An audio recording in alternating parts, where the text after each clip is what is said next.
Bonsoir, bonsoir et bienvenue dans ce nouveau live de Planétéo. Je suis Théo et je vous accueille ce soir sur ma planète pour un nouveau live de lecture. Et oui, ce soir, et si on lisait Le Mythe de Cthulhu d'Howard Phillips Lovecraft avec la nouvelle La couleur tombée du ciel. Ça sera la cinquième nouvelle issue de ce recueil.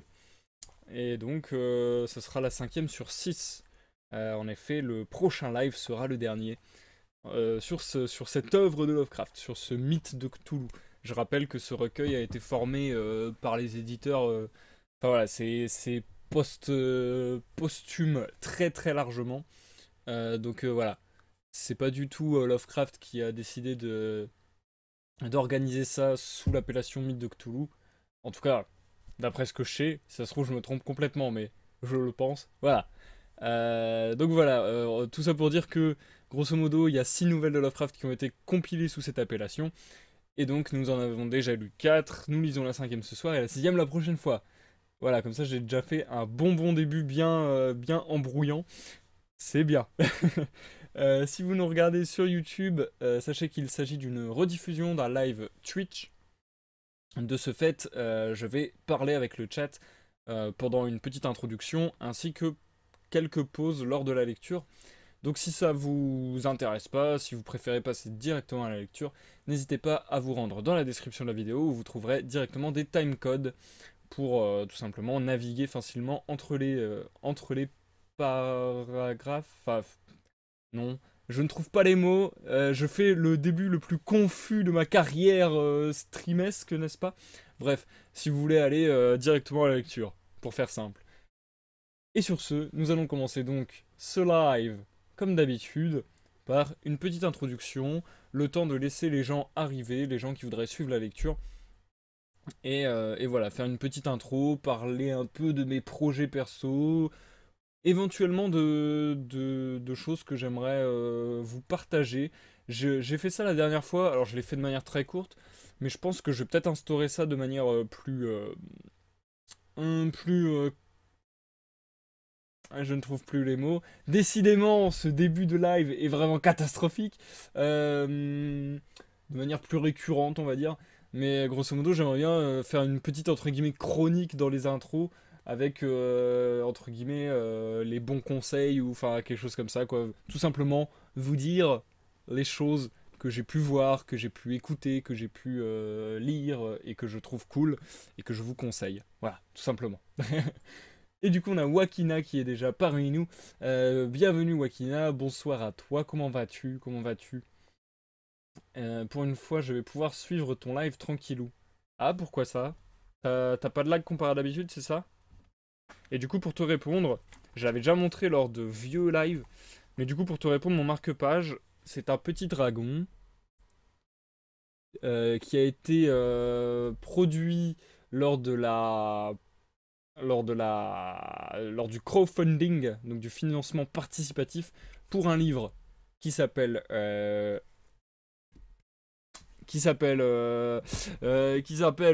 je l'ai derrière moi.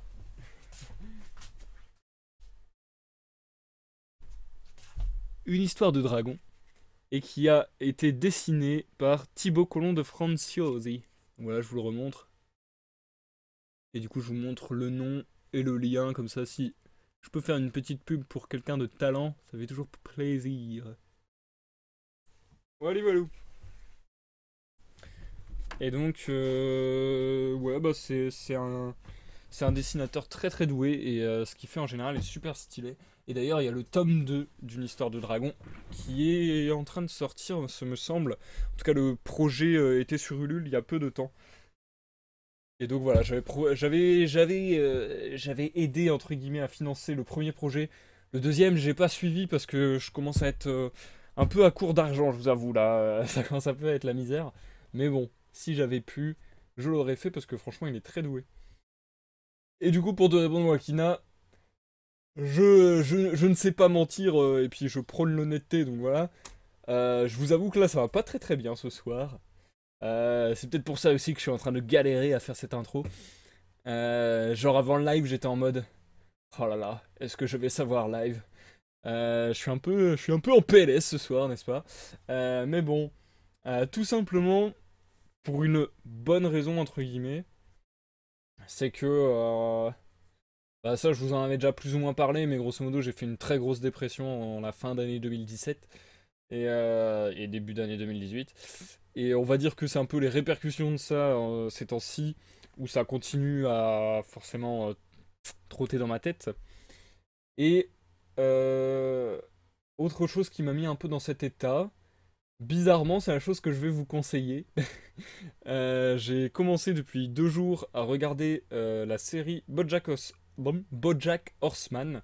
C'est très connu, donc il y en a certainement parmi vous qui ont déjà regardé. Mais c'est une série disponible sur Netflix. D'ailleurs, c'est une production originale Netflix, il me semble. Et grosso modo, c'est entre guillemets un dessin animé avec pour héros un cheval humanoïde. Enfin voilà. Et au début, je m'attendais à trouver vraiment quelque chose de délirant avec de l'humour un peu abusé, quoi. Un peu absurde, voilà. Et j'ai été très surpris. En vérité, ça me donnait pas du tout envie, hein. C'est juste parce que j'ai entendu des personnes en parler et que je me suis dit, bon, allons jeter un œil. Et après le premier épisode, j'étais très surpris. J'étais en mode, ok, ça a l'air vraiment pas mal. Et au final, les épisodes suivants, je les ai enchaînés. Et je trouve que la série est juste génialissime. Je trouve qu'elle est vraiment, vraiment marrante. Sans être des gros éclats de rire et des pleurs, mais voilà. Elle est très marrante. Et à la fois, je trouve que c'est hyper profond sans aller dans le mélodrame. Et je trouve ça trop bien foutu. Et à chaque fois, ça me met dans une. Enfin, ouais, quasiment tous les épisodes me mettent dans un état où je suis en mode. Waouh, ok. Ou j'adore les choses. Enfin, j'adore les œuvres filmasques qui arrivent à faire ça. Enfin, filmesque. Là, c'est une série, hein, mais voilà. Vous comprenez les œuvres vidéo qui arrivent à faire que t'es en train de rire, t'es en train de passer un bon moment à regarder ton truc et tout. Et d'un seul coup, t'as un décrochage sans que ça aille dans le mélodrame, comme je disais, c'est vraiment juste une phrase ou une musique de fond qui change ou juste une petite réflexion d'un personnage, enfin voilà. Et où tu vas te dire, punaise, mais c'est trop triste en fait. Et enfin voilà, et BoJack Horseman fait énormément ça. En tout cas, moi, ça me fait vraiment beaucoup d'effets. Et il y a énormément d'épisodes où j'étais vraiment en quelques secondes à passer de plutôt rire à franchement, il y a au moins 2 3 fois où j'ai failli chialer. Donc je sais pas si je suis une grande référence parce que je suis assez sensible et je suis assez propice à pleurer, mais en l'occurrence là, ça a fait un très très bon effet sur moi plusieurs fois. Donc voilà, si ça vous intéresse, je vous le conseille. Voilà, comme ça j'aurais fait ma petite rubrique conseil, je serais content. Du coup, on va passer sur l'autre rubrique entre guillemets de ce début de live, de cette intro de live, ça va être tout simplement qu'en est-il de mes projets, etc. Et en fait, justement, ces derniers jours, parce qu'au final, ça fait pas longtemps qu'on a live, et ben, ces derniers jours, je n'ai quasiment rien fait excellent, enfin concernant mes projets du moins. Je me suis encore un peu entraîné pour les lives secrets, mais je n'en dis pas plus. Je n'en dis pas plus, sachant que je vous ai donné la liste déjà des 10 indices que j'avais prévu de vous donner. Mais je peux vous donner un 11e indice qui vous aidera peut-être à décortiquer les 10 premiers. En fait, la manière de décortiquer ça, ça va être tout simplement de trouver une clé de compréhension. C'est-à-dire que il suffit que vous trouviez une manière de lire et de comprendre les 10 indices que je vous ai donnés pour que ça soit vraiment très simple de trouver. Donc voilà, ce sera entre guillemets un indice bonus que je vous donne là. Donc voilà, il suffit que vous trouviez la clé de compréhension et les 10 indices seront vraiment très faciles à découvrir, enfin à découvrir, à, à conjecturer de manière à trouver la finalité du thème de ces lives mystérieux, n'est-ce pas? Bref, je me perds. Je crois que j'ai jamais fait une intro de live aussi fouillie. Je m'en excuse. J'espère que vous arrivez à suivre, chers amis. Euh... Ah, je me torture la tête ce soir pour ces indices-là. Bah, Wakina, j'aurais cru que t'aurais trouvé très facilement pourtant. Par rapport à des discussions qu'on a déjà pu avoir sur les lives de l'ami Cora. Je croyais que tu trouverais vraiment facilement. Mais bon, visiblement non. Tant mieux, moi ça m'amuse. Je me dis au moins, il y a un peu de défi. Bon après, je vous avoue que la clé de compréhension, elle est pas dure du tout. Et elle est pas classe, hein. C'est vraiment juste une petite astuce. Il suffit de faire quelque chose et vous comprendrez tout très facilement. Bref. Du coup, je vous invite à vous installer, chers amis, à prendre de la mangeaille, de la broisaille. Je dis vraiment n'importe quoi à chaque fois, hein. Je sais pas pourquoi c'est devenu l'une de mes phrases d'intro, ça, alors que ça ne veut rien dire. Enfin bref, je vous laisse prendre vos victuailles. Et puis, bah, santé les amis, santé. On va être bientôt parti pour la lecture. Je ne compte pas faire une introduction trop longue ce soir, parce que la dernière fois j'en ai fait une assez longue si je me rappelle bien. Et en plus, la nouvelle qu'on va lire ce soir n'est pas très longue, mais les pages sont bien remplies. Donc, on va devoir quand même se lancer assez rapidement parce que je pense que le live va durer quand même pas mal de temps. Déjà, la dernière fois, le live a duré 1 heure et demie, même un peu plus, il me semble. Alors que je pensais vraiment que ça durait très peu de temps parce que les deux nouvelles qu'on a eues la dernière fois étaient très courtes. Mais bon, enfin, j'ai été étonné. Mais pourquoi pas. Mais du coup, je pense qu'il faut prévoir un peu de temps pour la lecture de ce soir. Et pour la lecture du dernier live, c'est sûr à 99% qu'on va passer au moins 2 heures, 2 heures et demie dessus. Donc bon, va falloir s'accrocher quand même, hein. Je vais peut-être essayer de faire que une pause ce soir d'ailleurs. On va voir selon ma voix. Parce que ces temps-ci, comme vous le savez, j'ai été malade. Et là, j'arrive à la fin de la maladie. Mes problèmes, d'ailleurs, ça vient de me le faire à l'instant.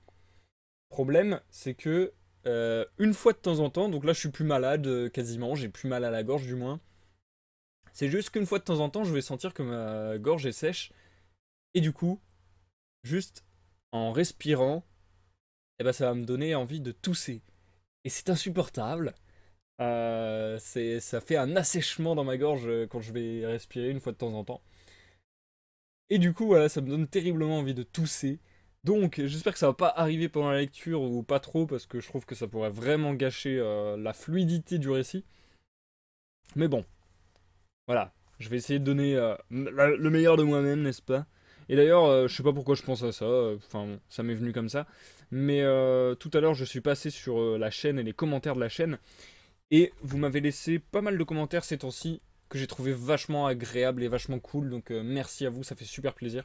Quand il y a des gens qui me disent ah merci, je m'endors avec toi en écoutant tes histoires.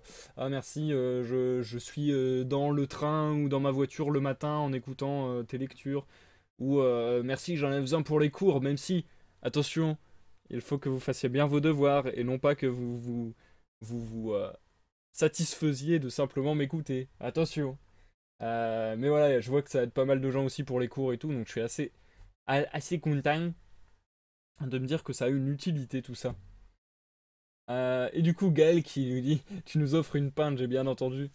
Ça peut ça peut se faire si on se voit IRL un jour, ça peut se faire. Oh là là, malheur, qu'est-ce que je viens de dire? Mais bon, là, je t'avoue que ça va être un peu compliqué là. Dodo en écoutant tes lectures. Man. En vrai, c'est très bizarre comme. C'est très bizarre d'imaginer qu'il y ait des gens que je ne connais pas, peut-être à l'autre bout de la France, qui sont en train de m'écouter en s'endormant ou ce genre de choses. Enfin, je trouve ça très privé au final et je trouve ça bizarre, mais en même temps, je me dis, c'est grave cool. J'ai réussi à faire un truc. Si justement j'arrive, entre guillemets, à m'immiscer dans votre intimité, mais de manière legit et cool et douce, je me dis, ah, j'ai réussi à faire quelque chose de pas trop dégueu. Donc, je suis content. Ah non, Wakina, faut pas partir dans ce genre de considération. Je vais même pas le lire. Je vais même pas le lire comme ça. Il y aura pas ça sur YouTube. Mais bon, sachez que Wakina a l'esprit bien développé. Gaël, te mets pas à l'ASMR, OMG. Ah, ça, jamais de la vie, je pense. Non pas que j'ai quelque chose contre l'ASMR, tout simplement que c'est vraiment pas mon truc. J'avoue que j'ai jamais essayé vraiment de m'y mettre non plus, hein, mais à chaque fois que j'ai pu en entendre, j'étais là. D'accord. Moi, ça ne me touche pas du tout, en tout cas. Je comprends que ça puisse toucher des gens, et tant mieux si c'est le cas, mais moi, j'y reste insensible. Et du coup, j'avais commencé à 6 minutes d'enregistrement, quelque chose comme ça, donc on doit être à 15 minutes d'intro, donc c'est déjà beaucoup trop. Donc, on va commencer tout de suite la lecture. Non mais vraiment là, je vous jure, j'ai tellement du mal ce soir, j'espère que ça va aller dans la lecture, bref. J'espère que vous arrivez à suivre. Du coup, je ne sais pas combien de pages on va lire, parce que là, pour cette nouvelle, comparée à celle qu'on avait déjà pu lire les dernières fois, il n'y a pas de chapitre, il n'y a pas de partie, donc c'est vraiment une nouvelle d'une traite de 40 pages. Et du coup, pour faire la pause, je vais devoir un peu faire ça arbitrairement. Donc je verrai, soit au fur et à mesure de la lecture, j'aurai l'impression qu'il y a un moment qui est propice à faire une pause et auquel cas je ferai une pause. Soit tout simplement je commencerai à trop fatiguer et à avoir besoin d'une pause. Et dans ce cas-là, je prendrai tout simplement la pause. Je vais essayer quand même de ne pas couper une action importante, mais voilà. Nous verrons bien. Je ferai ça un peu comme je le sens. Et puis j'espère que ça vous ira également. Et du coup, Wakina qui s'installe, parfait. Gaël, je t'invite à t'installer également. Je vous invite tous à vous installer. Je vous souhaite à tous une bonne écoute. Bonne écoute Wakina, bonne écoute Gaël, bonne écoute à tous ceux dans l'ombre. Bonne écoute à tous ceux qui nous regardent en rediffusion sur YouTube. Alors Wakina, j'ai pas compris. Et là, il s'avance et putain café. Hein? Je n'ai pas compris Wakina là, vraiment pas. Bref, on va être parti pour cette nouvelle. Je vous reprends dans le chat d'ici une trentaine de minutes, je pense. Parce que là, l'air de rien, on va avoir pas mal de pages à lire. Ah, d'accord, Wakina. Et là, il s'avance et... Bon, bah, on va faire une pause. Non, je vais essayer de ne pas faire ça, justement. Allez, on est parti. J'arrête de m'embrouiller. La lecture, au moins, me donnera un fil rouge et je devrais dire un peu moins n'importe quoi. Bref. Bonne écoute à tout à l'heure, les amis. La couleur tombée du ciel. À l'ouest d'Arkham s'érigent des collines farouches, séparées par des vallées plantées de bois profonds dans lesquelles nulle hache n'a jamais pratiqué de trouée. On y trouve des gorges étroites et sombres où les arbres s'inclinent étrangement, où filtrent de minces ruisselets qui ne connaissent pas la lumière du soleil. Sur les pentes les moins abruptes se dressent de vieilles fermes dont les chaumières trapues, tapissées de mousse, méditent éternellement sur les antiques secrets de la Nouvelle-Angleterre, à l'abri des grandes corniches rocheuses. Toutes sont vides aujourd'hui. Les larges cheminées s'effritent peu à peu, et les parois recouvertes de bardeaux bombent dangereusement sous les toits en croupe.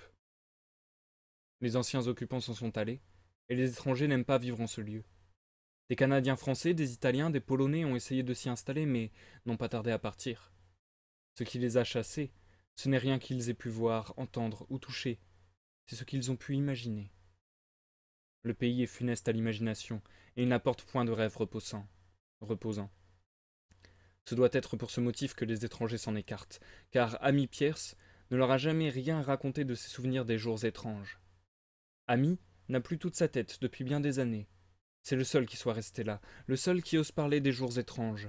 Il manifeste cette audace parce que sa maison est très près des champs découverts et des voies fréquentées autour d'Arkham.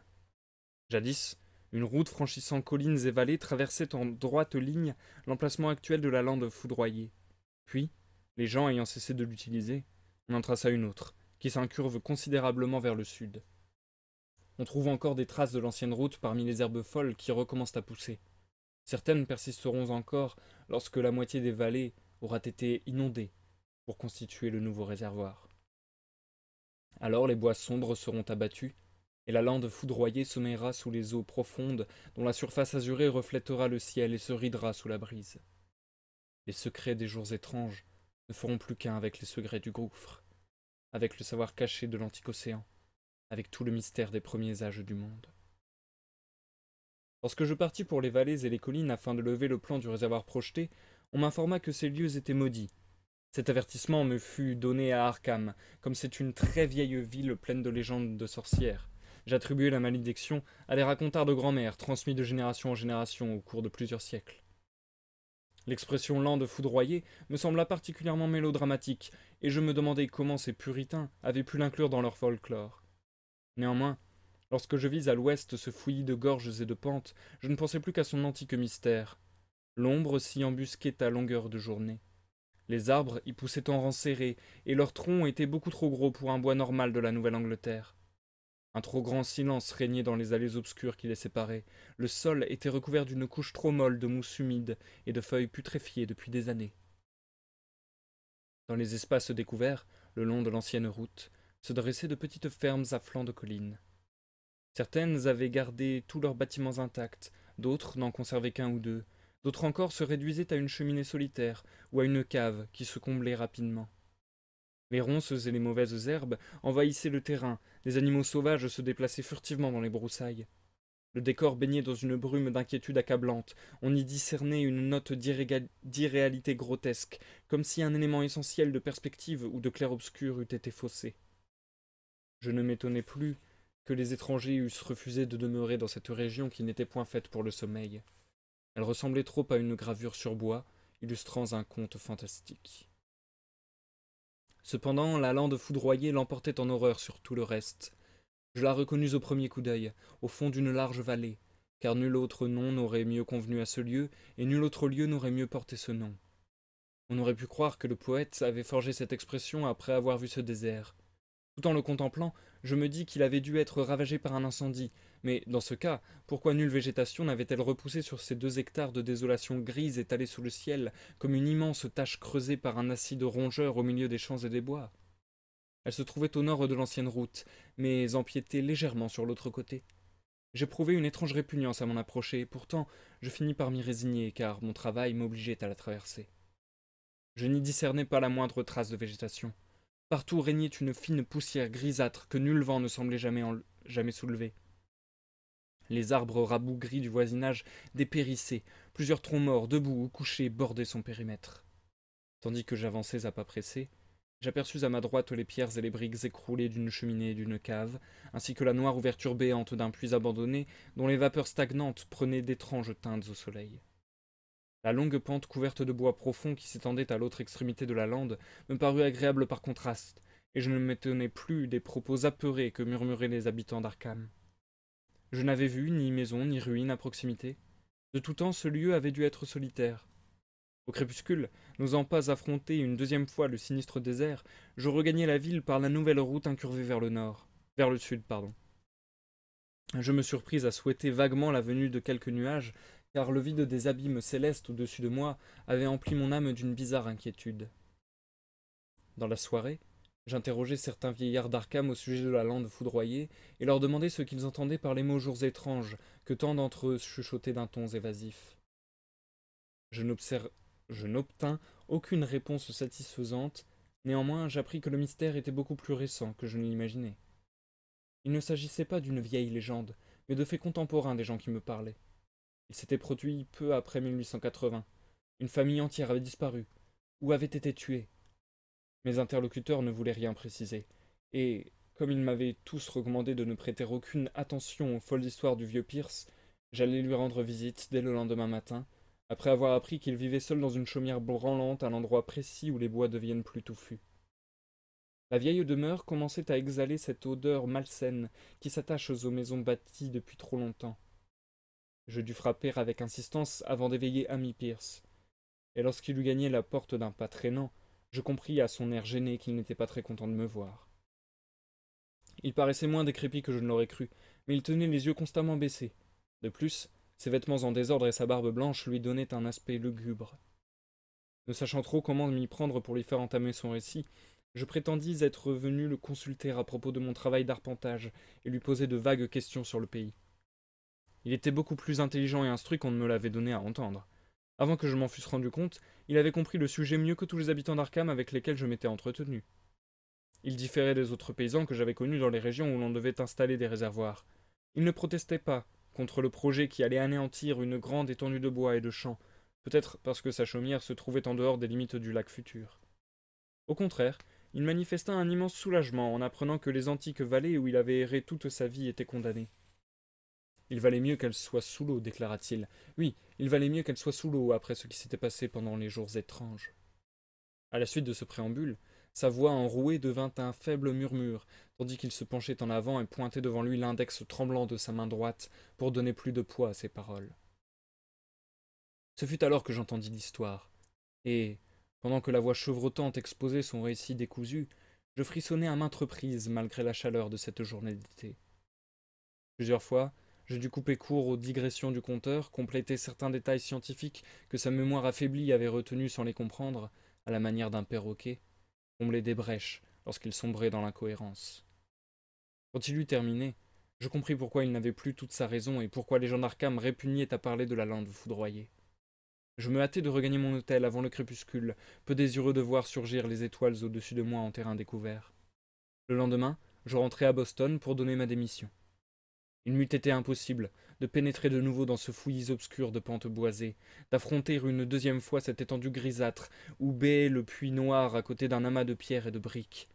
À présent, le barrage ne tardera pas à être construit, et tous ces anciens secrets seront ensevelis à jamais sous plusieurs brasses d'eau.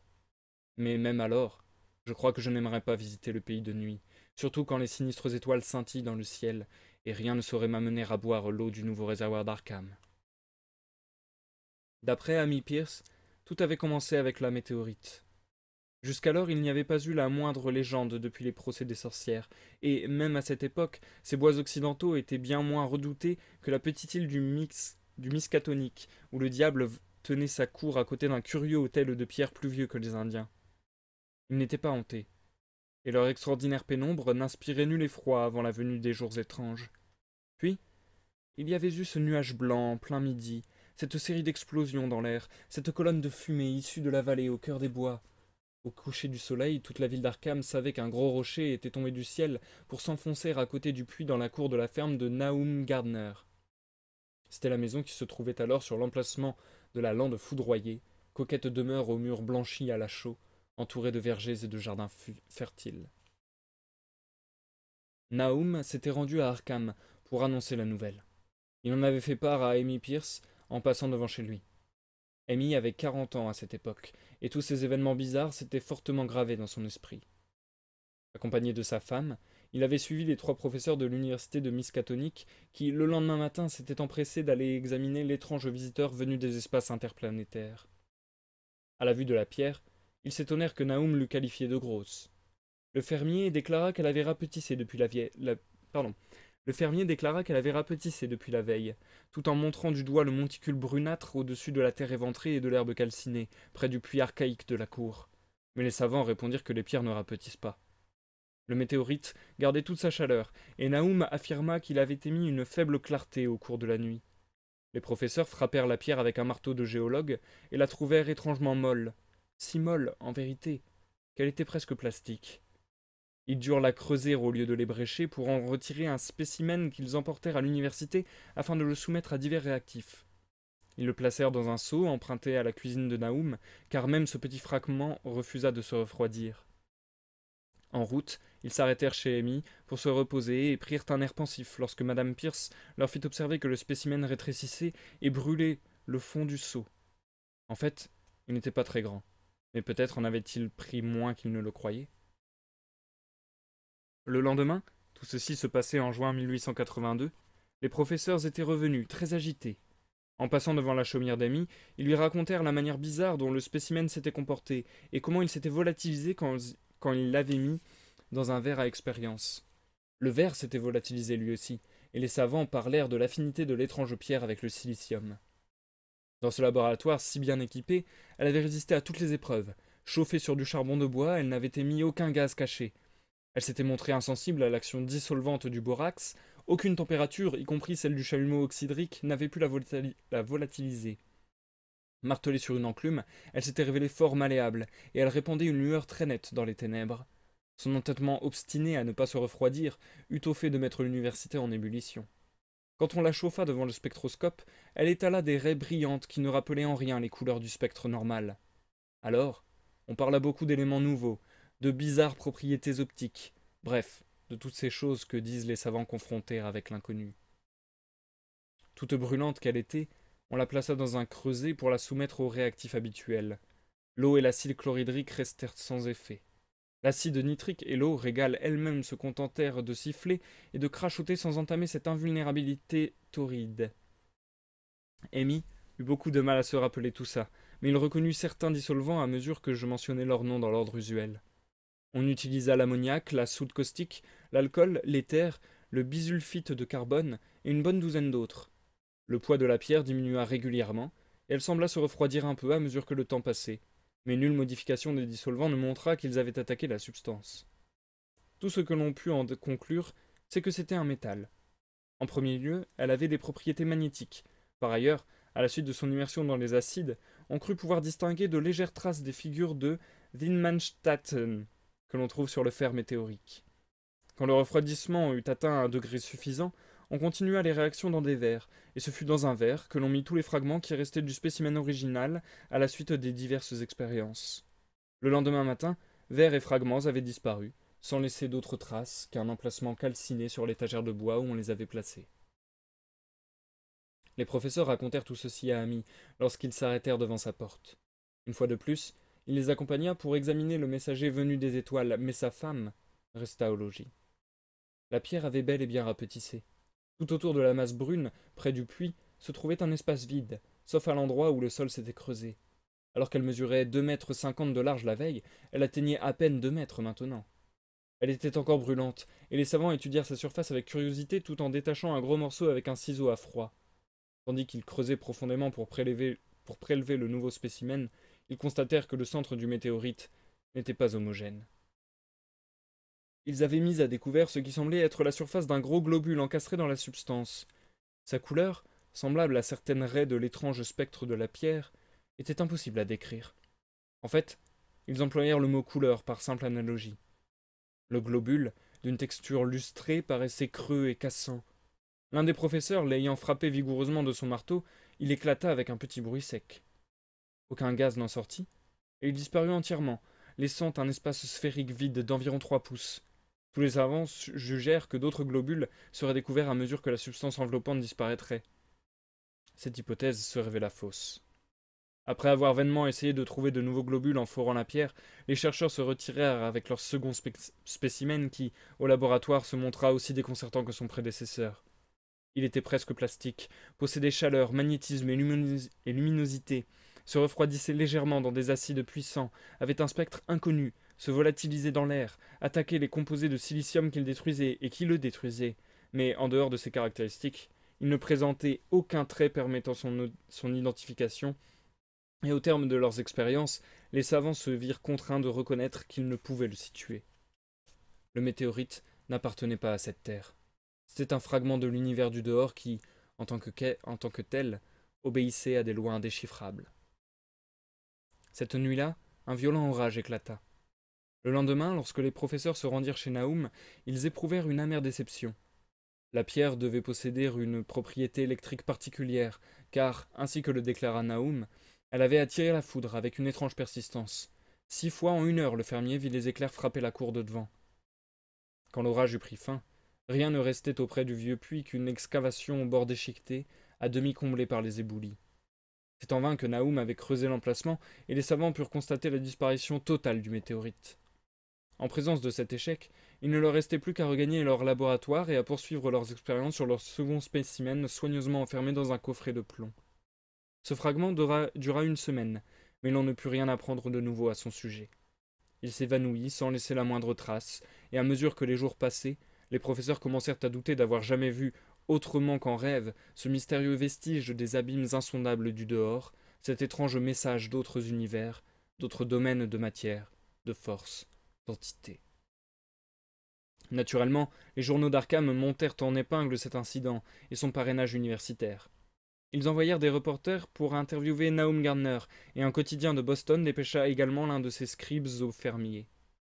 Ce dernier devint bientôt une célébrité locale. C'était un homme maigre et jovial, âgé de 50 ans, qui vivait avec sa femme et ses 3 fils du produit de ses terres. Lui et Amy se voyaient fréquemment, leurs femmes échangeaient des visites, et Amy n'avait jamais eu qu'à se louer de son voisin. Celui-ci, tout fier de la notoriété qu'il avait acquise, parla très souvent au cours des semaines suivantes de la pierre tombée du ciel. Juillet et août furent très chauds. Nahum travaillait dur à faire les foins dans son près de 4 hectares au-delà de Chapsman Brook. Cette tâche le fatigua beaucoup plus que pendant les années précédentes, et il se dit qu'il commençait à sentir les effets de l'âge. Puis vint l'époque des fruits et de la moisson. Les pommes et les poires mûrirent lentement, et Nahum jura que jamais ses vergers n'avaient été si prospères. Les fruits, d'une grosseur phénoménale, d'un éclat inaccoutumé, poussaient en telle abondance qu'il commanda des tonneaux supplémentaires en vue de la récolte future. Mais il connut une grande déception lorsqu'ils atteignirent la maturité. Malgré leur somptueux déploiement de succulences trompeuses, pas un seul n'était mangeable. Dans l'exquise saveur des pommes et des poires s'était insinuée une répugnante amertume, si bien que la moindre bouchée engendrait le dégoût. Il en allait de même des melons et des tomates, et Nahum, le cœur plein de tristesse, comprit que toute sa récolte était perdue. Établissant immédiatement une relation de cause à effet, il déclara que le météorite avait empoisonné le sol, et rendit grâce au ciel de ce que la majeure partie des autres récoltes se trouva dans les hautes terres le long de la route. L'hiver fut précoce et très froid. Ami vit Nahum moins souvent, et constata qu'il avait l'air soucieux. Sa femme Sa femme et ses enfants, eux aussi, paraissaient d'humeur taciturne. Ils n'assistaient plus régulièrement aux offices ni aux diverses réjouissances du village. Nul ne put trouver le motif de cette réserve ni de cette mélancolie. Néanmoins, tous les habitants de la ferme avouèrent à plusieurs reprises qu'ils ne se sentaient pas en très bonne santé et éprouvaient un malaise indéfinissable. Nahum lui-même se montra plus précis, déclarant qu'il était troublé par certaines empreintes dans la neige. Il s'agissait des empreintes habituelles d'écureuils, de lapins blancs et de renards. Toutefois, le fermier jura qu'il y avait quelque chose d'anormal dans leurs dimensions et leurs dispositions. Il ne donna pas de détails, mais sembla juger qu'elles ne correspondaient ni à l'anatomie, ni aux habitudes des animaux en question. Tout d'abord, Ami ne fit guère attention à ses propos. Puis, un soir qu'il passait en traîneau devant la maison de Nahum en revenant de Clark's Corner, il vit un lapin traverser la route au clair de lune. Les bonds de l'animal étaient si longs qu'ils déplurent fort à Ami et à son cheval. En fait, ce dernier se serait emballé s'il n'eût été retenu par la main ferme de son maître. Par la suite, Ami écouta les histoires de Nahum avec plus d'intérêt, et se demanda pourquoi les chiens du fermier semblaient si déprimés tous les matins. Ils avaient presque perdu le courage d'aboyer. En février, les fils MacGregor de Meadow Hill, au cours d'une chasse à la marmotte, tuèrent non loin de chez Gardner un spécimen fort curieux. Les proportions de son corps semblaient légèrement modifiées d'une étrange façon impossible à décrire. Quant à la tête, elle avait une expression que nulle marmotte n'avait jamais eue auparavant. Les jeunes gens, vraiment effrayés, jetèrent la dépouille de l'animal, de sorte que les campagnards ne connurent cette marmotte que par leurs récits ridicules. Mais c'était maintenant un fait bien établi que les chevaux prenaient peur aux abords de la ferme de Nahum, et la base d'un cycle de légendes orales s'établissait rapidement. Les gens affirmaient que la neige fondait autour de la ferme plus vite que partout ailleurs, et au début de mars, il y eut une longue discussion dans la boutique de Potter à Clark's Corner. Stephen Rice, étant passé en voiture non loin de chez les Gardner dans la matinée, avait remarqué les choux punais qui émergeaient de la boue près des bois de l'autre côté de la route. Jamais on n'en avait vu d'aussi énormes, et il était impossible d'en définir la couleur. Ils affectaient des formes monstrueuses, et le cheval avait renâclé en sentant une odeur qui, au dire de Stephen, ne ressemblait à rien de connu. Au cours de l'après-midi, plusieurs personnes allèrent voir à leur tour cette végétation anormale. Toutes convinrent que les plantes de ce genre ne devraient jamais pousser en terrain sain. On parla sans contrainte des fruits gâtés de l'automne précédent, et le bruit se répandit que les champs de Nahum étaient empoisonnés. Bien entendu, le météorite en était cause. Se rappelant que les professeurs de l'université avaient trouvé la pierre fort étrange, quelques fermiers allèrent leur exposer la situation. Un jour, les savants rendirent visite à Nahum. Néanmoins, n'attachant aucune foi aux récits fantastiques et au folklore, ils se montrèrent très modérés dans leurs conclusions. Sans doute les plantes incriminées étaient-elles fort bizarres, mais tous les choux punais sont plus ou moins bizarres de forme et de couleur. Peut-être un élément minéral du météorite avait-il pénétré dans le sol, les pluies ne tarderaient pas à l'entraîner. Quant aux empreintes anormales et aux chevaux effrayés, c'était la pure bavardage que la venue d'un aérolithe ne pouvait manquer de susciter. Des gens sérieux se trouvaient désarmés devant ces propos insensés, car les paysans superstitieux disent et croient n'importe quoi. En conséquence, pendant toute la durée des jours étranges, les professeurs dédaigneux se tinrent à l'écart de ces rustres ignorants. Toutefois, l'un d'eux, quand on lui donna 2 flacons de poussière à analyser pour le compte de la police 1 an et demi plus tard, se rappela que l'étrange couleur des choux punais était fort semblable à l'une des raies lumineuses du spectre du météore, et à la teinte indéfinissable du globule encastré dans la pierre. Au cours de son analyse, il constata que les échantillons de poussière émettaient le même spectre inconnu. Les arbres bourgeonnèrent prématurément autour de la ferme des Gardner. La nuit, ils oscillaient d'une façon inquiétante au souffle du vent. Thaddeus, le second fils de Nahum, âgé de 15 ans, jura qu'ils oscillaient également quand nulle brise ne soufflait, mais les bavards les plus invétérés refusèrent de le croire. Néanmoins, à n'en pas douter, il y avait une certaine agitation dans l'air. Tous les membres de la famille prirent l'habitude d'écouter à la dérobée, sans pouvoir préciser quelle sorte de bruit ils guettaient. Bientôt, on commença à murmurer que les Gardner étaient un peu détraqués. Lorsque les premiers saxifrages s'épanouirent, ils avaient une couleur étrange, un peu différente de celle des choux punais, mais nettement apparentée à elle et tout aussi inconnue. Nahum apporta quelques fleurs à Arkham pour les montrer au rédacteur en chef de la Gazette. Toutefois, ce grand personnage se contenta d'écrire à leur sujet un article humoristique où les craintes mystérieuses des campagnards étaient poliment tournées en ridicule. Nahum avait commis l'erreur de raconter à un citadin dépourvu d'imagination la manière dont se comportaient d'énormes papillons noirs depuis l'épanouissement des saxifrages. En avril, les paysans semblèrent frappés d'une sorte de démence.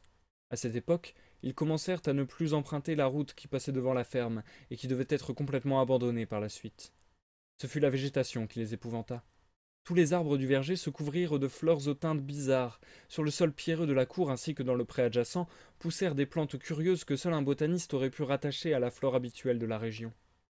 L'herbe et les feuilles gardaient encore leur vert normal. Partout ailleurs régnaient les variantes d'une teinte morbide fondamentale, impossible à situer parmi les couleurs connues. Les allumias devinrent un sinistre objet d'épouvante, les sanguinaires manifestèrent une perversité chromatique. Ces couleurs parurent familières aux Gardner et à Amy. Elles rappelaient le globule cassant du météorite. Nahum laboura et ensemença le pré de 4 hectares, ainsi que les champs à flanc de colline, mais il ne toucha pas au terrain autour de la maison. Il savait que ce serait inutile. Il se contenta d'espérer que l'étrange végétation de l'été drainerait le sol de tout son poison. Maintenant, il s'attendait à n'importe quoi. Il s'était accoutumé à sentir près de lui la présence d'une chose qui allait se révéler clairement un jour ou l'autre. Lorsque ses voisins évitèrent sa maison, il en fut naturellement très affecté, mais sa femme le fut bien davantage. Ses fils étaient mieux partagés car ils allaient tous les jours à l'école, néanmoins les commérages leur inspiraient une certaine frayeur. Thaddeus, d'une nature particulièrement sensible, en souffrait plus que ses frères. En mai arrivèrent les insectes. La ferme de Nahum devint un cauchemar de créatures rampantes et bourdonnantes. La plupart d'entre elles avaient un aspect et des mouvements légèrement anormaux. Leurs mœurs nocturnes contredisaient tout ce que l'on savait à leur sujet. Les Gardner prirent l'habitude de veiller, guettant ils ne savaient quoi pendant des nuits entières. À cette époque, ils reconnurent tous que Thaddeus avait dit vrai au sujet des arbres. Madame Gardner fut la première, après son fils, à observer le phénomène par sa fenêtre, tandis qu'elle contemplait les rameaux gonflés d'un érable qui se détachait sur le ciel baigné de clarté lunaire. Il bougeait, à n'en pas douter, bien qu'il n'y eût pas un souffle de vent. Tout ce qui poussait présentait un élément bizarre. Pourtant la découverte suivante ne fut pas effectuée par les Gardner. L'accoutumance avait émoussé leurs sens, et ce qu'ils ne pouvaient pas voir fut aperçu par un timide commis voyageur de Boston, ignorant tout des légendes du pays, qui, une nuit, passa en voiture dans les parages. La Gazette d'Arkham consacra un court paragraphe à son récit, et c'est dans le journal que tous les fermiers, y compris Nahum, apprirent la chose pour la première fois. La nuit avait été très sombre, les lanternes du Bogey n'éclairaient pas beaucoup.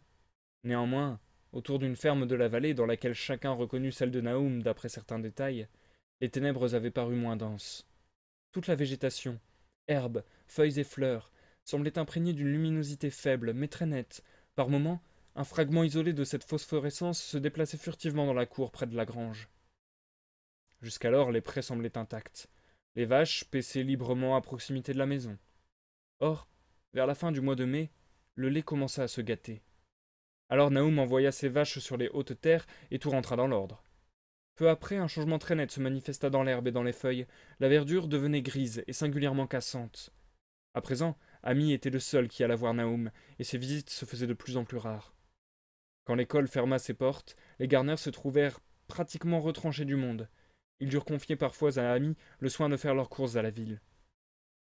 La famille entière semblait victime d'une étrange dégénérescence physique et mentale, aussi personne ne fut-il surpris d'apprendre que madame Gardner était devenue folle. Cela se produisit en juin, environ un an après la chute du météore. La pauvre femme se mit à crier qu'elle voyait dans l'air des choses impossibles à décrire. Dans son délire, elle n'employait pas un seul nom déterminé, mais uniquement des verbes et des pronoms. Des choses bougeaient, volaient, se transformaient, ses oreilles tintaient sous l'effet de vibrations qui n'étaient pas exactement des sons. Quelque chose lui était enlevé.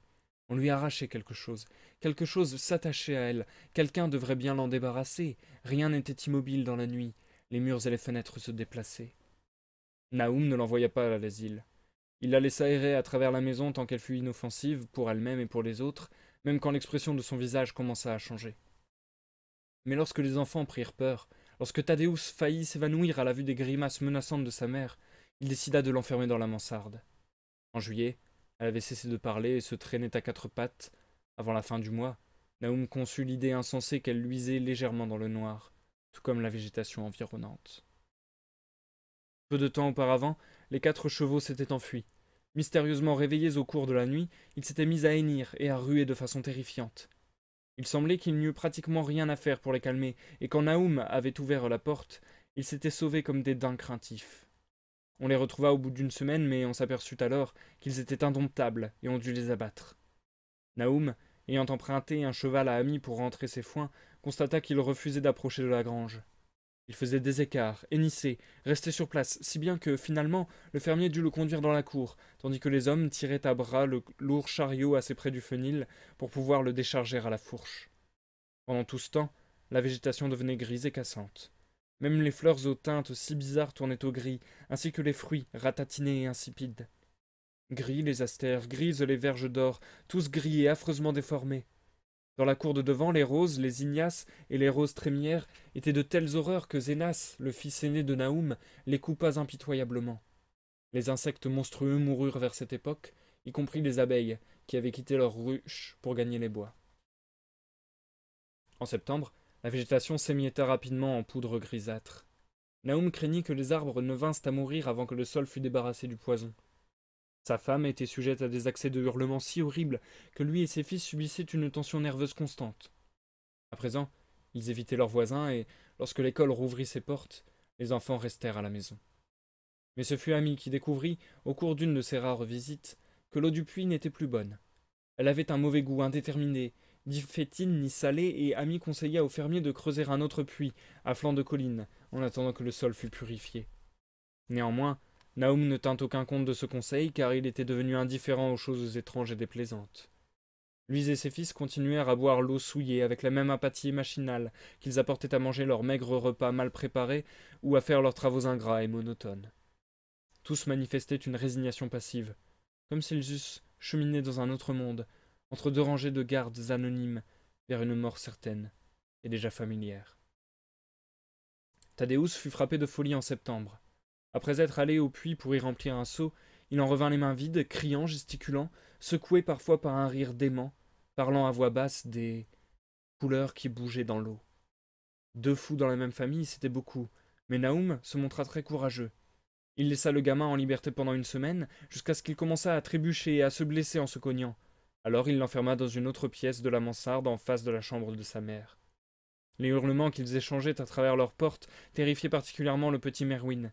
Il s'imaginait qu'ils conversaient dans un langage effroyable qui n'était pas de ce monde. L'enfant avait une imagination débordante, et son agitation s'accrut lorsqu'il se vit privé de son frère, son compagnon de jeu favori. Presque en même temps, les animaux de la ferme périrent les uns après les autres.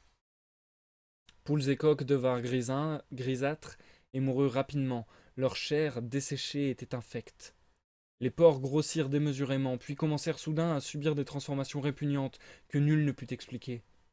Bien entendu, leur chair s'avéra inutilisable, et Naoum ne sut plus à quel saint se vouer. Aucun vétérinaire rural ne voulait s'approcher de la ferme. Quant à celui d'Arkham, il était manifestement déconcerté. Les porcs, eux aussi, prenaient une couleur grisâtre, et tombaient littéralement en lambeaux avant de mourir, tandis que leurs yeux et leurs groins présentaient des altérations singulières, d'autant plus étranges qu'ils n'avaient jamais mangé de plantes souillées. Ensuite, les vaches succombèrent à un mal mystérieux. Certaines parties du corps, ou bien l'animal tout entier, se recroquevillaient, après quoi survenait un affaissement ou une désintégration particulièrement atroce. Quelque temps avant la mort, qui était le terme inévitable de la maladie, la chair devenait grise et friable, comme celle des porcs. Il ne pouvait être question d'empoisonnement, Tous les animaux atteints se trouvaient enfermés dans une grange bien close. Nulle morsure d'une bête de proie n'avait pu transmettre ce virus, car aucun être vivant ne pourrait traverser l'obstacle d'un mur ou d'une porte. Il s'agissait certainement d'une maladie naturelle, mais personne ne parvenait à deviner quelle maladie pouvait avoir des résultats aussi effroyables. Quand arriva l'époque de la moisson, il ne restait pas un seul animal chez les Gardner. La volaille et le bétail étaient morts, et les 3 chiens avaient fui pour ne plus jamais reparaître. Les 5 chats s'étaient sauvés quelques semaines auparavant, mais on n'y avait guère prêté attention. En effet, il semblait n'y avoir plus de souris dans la ferme. Le 19 octobre, Nahum entra en titubant dans la maison d'Amy et lui apprit la terrible nouvelle. Thaddeus était mort dans sa chambre. Son père, qui ignorait la cause du décès, avait creusé une fosse dans le petit cimetière familial pour y ensevelir ce qu'il avait trouvé dans la mansarde. La mort n'avait pu venir de l'extérieur. En effet, l'étroite fenêtre munie de barreaux et la porte fermée à clé étaient intactes. Les Pierce consolèrent le pauvre homme de leur mieux en frissonnant. Une terreur sans nom s'attachait au Gardner et à tout ce qu'il touchait. La présence de l'un d'eux semblait une émanation des régions infernales. Amy accompagna Nahum chez lui avec beaucoup de répugnance et fit ce qu'il put pour apaiser les sanglots convulsifs du petit Merwin. Zenas, lui, n'avait pas besoin d'être calmé. Depuis quelques jours, il passait son temps à regarder le vide et à exécuter machinalement les ordres de son père. Parfois, aux cris stridents de Merwin répondaient les cris étouffés de la folle enfermée dans la mansarde. Sur un regard interrogateur de son visiteur, Nahum déclara que sa femme s'affaiblissait de plus en plus. À la tombée de la nuit, Amy s'arrangea pour prendre congé. En dépit de sa vive amitié pour le fermier, rien n'aurait pu le faire rester en ce lieu où la végétation commençait à émettre une lueur phosphorescente, où les arbres semblaient osciller en l'absence de la moindre brise. Fort heureusement pour lui, il était dépourvu d'imagination. Malgré cela, sa raison fut légèrement affectée par cette aventure, mais s'il eût été capable de réfléchir et de relier entre eux les prodiges auxquels ils assistaient, il serait devenu complètement fou. Poursuivi par les cris horribles de la démente et de l'enfant, il se hâta de regagner sa demeure. 3 jours plus tard, Nahum faisait irruption dans la cuisine d'Amy, et en l'absence de ce dernier, annonçait une nouvelle catastrophe à Madame Pierce paralysée de terreur. Cette fois, le petit Merwin avait disparu. Il était allé au puits tard dans la nuit, portant un seau et une lanterne, et il n'était pas revenu. Depuis quelque temps, il avait perdu tout contrôle de ses nerfs et de ses actes. Un rien le faisait crier. Cette nuit-là, Nahum avait entendu un hurlement frénétique dans la cour, mais l'enfant avait disparu avant même que son père eût ouvert la porte. Le fermier avait cru tout d'abord que la lanterne et le seau s'étaient volatilisés également. Néanmoins, au lever du soleil, après avoir fouillé vainement les champs et les bois, il avait découvert près du puits des objets fort curieux. Une masse de fer informe, à demi fondue, représentait certainement la lanterne. À côté, une poignée et des cercles de fer tordus devaient être les débris du seau. Nahum se perdait en conjectures, Madame Pierce ne savait que penser. Amy, lorsqu'il revint au logis et qu'il eut entendu l'histoire, fut incapable d'émettre une hypothèse. Merwin avait disparu et il était inutile d'en informer les fermiers du voisinage qui évitaient les Gardner. Inutile également d'en parler aux gens d'Arkham, qui se moquaient de tout. Thad était mort, Merwin était mort. Quelque chose rampait autour de la ferme. Quelque chose qu'on ne pouvait voir ni entendre. Quelque chose rampait. Rampait. Bientôt Nahum disparaîtrait lui aussi. Il désirait qu'Amy veillât sur sa femme et sur Zenas, si jamais il lui survivait. Ce devait être un châtiment du ciel, mais il n'arrivait pas à comprendre pourquoi, car il avait toujours suivi les voies du Seigneur.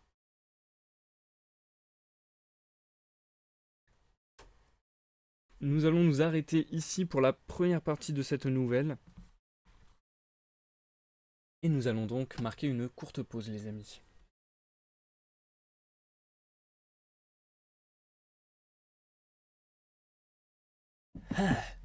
On arrive déjà à grosso modo 1 heure de live. Donc au final, j'ai lu beaucoup plus que ce que je n'aurais cru. Et dis donc, c'est du sport, hein. Fouh. Les phrases sont hyper alambiquées, je trouve. J'avoue que là, j'ai trouvé ça assez lourd, personnellement. Alors, je sais pas si c'est aussi du fait que, justement, je suis dans un état spécial ce soir. Mais j'avoue que j'ai eu un peu du mal à lire. Et d'ailleurs, je m'en excuse, j'ai énormément bafouillé et tout. Enfin, bon, bref.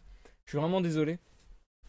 Déjà, dans l'introduction de ce live, j'avais énormément eu du mal à avoir un discours cohérent, n'est-ce pas? Et là, je suis désolé, j'ai bien conscience que pendant la lecture, je me suis beaucoup repris et j'ai eu beaucoup de mal à lire. Donc j'espère malgré tout que la lecture vous aura été agréable et surtout compréhensible. Je suis vraiment vraiment désolé. Ça m'embête vraiment de, entre guillemets, avec des gros guillemets, gâcher la lecture d'une œuvre aussi cool. Mais j'avoue que ouais, ce soir c'est pas une soirée facile pour faire la lecture à voix haute. Là, j'ai beaucoup de mal. Donc voilà. Il y a des soirs sans, il y a des soirs avec, c'est comme ça, hein. Mais bon, on va essayer quand même d'aller jusqu'au bout et de faire ça au mieux. Malgré tout, j'espère que l'histoire vous plaît. Et d'ailleurs, je vous avais mis au courant que La couleur tombée du ciel était une nouvelle que j'avais déjà lue il y a de cela au moins 5 6 ans, je dirais. Et c'était une nouvelle que j'avais vraiment adorée. Je l'avais vraiment surkiffée et je pense que c'est même celle que je préférais de Lovecraft jusqu'à il y a très peu de temps. Mais en fait, jusqu'à ce qu'on lise ensemble des nouvelles en live. Et là, maintenant qu'on y retourne, je trouve qu'elle est bien. Alors, on l'a pas fini, donc voilà. Peut-être que la fin va me refaire l'apprécier davantage. Mais je trouve pas que ce soit la meilleure qu'on ait lue. J'aime bien parce que ça change. Et en fait, je pense que c'était ça qui m'avait vraiment marqué la première fois et que j'avais vraiment adoré. C'est tout simplement, c'est simple, hein. À chaque fois, moi, c'est ça que j'aime bien avec Lovecraft, c'est qu'il y a des concepts finalement très simples, mais très cool, très exotiques. Et là, voilà, je pense que la chose qui m'avait vraiment marqué et qui m'avait vraiment énormément plu à l'époque où j'avais déjà lu cette nouvelle, c'est tout simplement le délire de scientifiquement, entre guillemets, dire que bah ils sont face à une couleur qu'on ne peut pas décrire, à une couleur, à une matière, à une texture, à des odeurs, à des goûts qu'on n'arrive pas à décrire avec nos mots humains parce que tout simplement ils ont aucun rapport à tout ce qui existe. Et ça, je trouve ça très simple comme idée et tellement génial pourtant. J'ai pas vraiment l'habitude enfin ouais, j'ai pas vraiment le souvenir d'avoir vu des auteurs faire ce genre d'idée, alors que Lovecraft, quasiment à chacune de ses nouvelles, il y a un truc comme ça, quoi. Et là, je trouve ça vraiment trop cool. Ouais, je trouve ça vraiment trop cool, tout simplement le délire de. Bah, en fait, il y a une météorite qui s'est écrasée et elle est de couleur inconnue. Enfin, je sais pas, je trouve ça dingue de se dire couleur inconnue et qu'on la voit. Parce que bien sûr, le spectre lumineux va au-delà de ce que on peut voir avec nos yeux. Mais du coup, je trouve ça hyper intéressant de se dire, bah, dans le spectre lumineux, il y a les infrarouges, les ultraviolets, mais là, il y a une couleur extraterrestre, entre guillemets, qu'on voit et qu'on sait pas identifier. Enfin, je trouve ça juste, en termes d'idées, je trouve que c'est une pure idée de génie pour écrire une nouvelle autour de ça. Je vais en profiter pour faire un cappuccino. Et du coup, santé, Wakina. Euh, Vachement insistant sur les couleurs. Alors oui, alors ça clairement, et je trouve même que, bah, je l'ai déjà dit dans les 3 premiers lives sur Lovecraft, je l'avais même dit lorsqu'on avait lu Les Montagnes Hallucinées il y a cela quelques mois. Ça c'est un problème je trouve de Lovecraft, c'est que je trouve que voilà, il a un style très lourd, quoi. Il est très très répétitif, et il a des phrases très alambiquées parfois en plus. Et il y a des mots comme ça qu'il va répéter tout le temps, ne serait-ce que le mot cyclopéen qui se retrouve dans absolument toutes ses nouvelles. Mais ouais, je suis assez d'accord avec toi, c'est vrai que là il insiste beaucoup, il insiste énormément, et c'est un peu lourd. C'est ce que je disais, je trouve que là c'était un peu lourd. De toute façon, c'est vraiment, entre guillemets, le reproche que je fais à Lovecraft en général. Ses idées, je les trouve très intéressantes. Sa structure, donc son style, au final c'est quand même son style, mais son style je trouve très intéressant parce qu'il y a toujours une structure très, très bien foutue en fait tout simplement, et qui se ressemble vachement de nouvelle en nouvelle d'ailleurs, qui nous amène toujours à du suspense, à des trucs un peu chelous, à des réflexions philosophiques étranges, et enfin voilà, je trouve ça vachement intéressant, je trouve ça très bien foutu. Le seul reproche, ça serait, ouais, voilà, un peu de, un peu de lourdeur dans son style, un peu de mots, enfin pas de mots compliqués, mais de phrases alambiquées, quoi. J'ai l'impression de me répéter également, c'est génial. Après, pour cette nouvelle en particulier, je trouve ça intéressant parce que justement le processus est pas exactement le même que dans ces anciennes nouvelles, je trouve. Enfin, que dans les autres nouvelles qu'on a pu lire. C'est-à-dire que là, ça va pas être... Enfin, comment dire? Là, justement, on a vraiment un cheminement. Alors oui, ça fait vraiment, il insiste, etc. Mais il y a un cheminement en mode mois après mois, on voit ce que ça devient. Et du coup, ça insiste. Mais je trouve que justement, ça a un petit côté intéressant de nous faire comprendre à quel point ça s'empire, à quel point ça se propage, à quel point le virus est en train de petit à petit tout détruire, entre guillemets, si on peut appeler ça un virus. Donc je trouve ça intéressant malgré tout. Mais sinon, ouais, je suis assez d'accord avec toi, Wakina.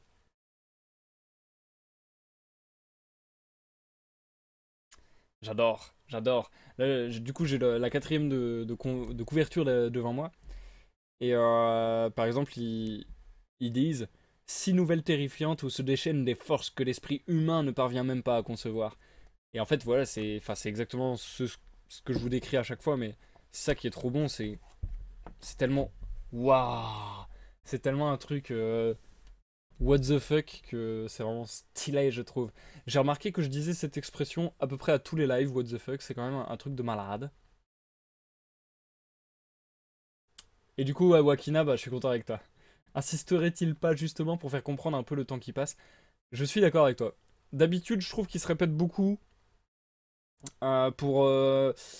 On sent que c'est pour amener une tension, mais je trouve qu'il a pas besoin de ça et qu'il le fait très bien par le reste de son écriture, donc je trouve pas qu'il ait besoin de tant se répéter que ça. Là, je pense que le fait qu'il se répète vraiment à ce point, c'est justement voilà, le temps qui passe, quoi. Parce que là, vraiment, on a mois après mois. Bon, bah, maintenant, il y a ça qui a été touché. Maintenant, il y a ça qui a été touché. Enfin, ça fait vraiment l'épidémie, entre guillemets, instoppable. Et ouais. Du coup, ça crée un build-up de suspense au final. Et parce que là, du coup, on se dit, bah, ok, on se doute on se doute à 100% que c'est lié à la tombée de la météorite, que il y a un espèce de virus ou quelque chose de chelou qui est en train de se propager, mais au final, où est-ce que ça va en arriver, quoi? Est-ce que ça va être tout simplement tous les membres de la famille deviennent fous et ils se suicident tous, ou enfin voilà, ou ils meurent tous, enfin, ça serait un peu bizarre, donc on se doute qu'il y a quelque chose qui va arriver, et moi personnellement, je commence à me demander.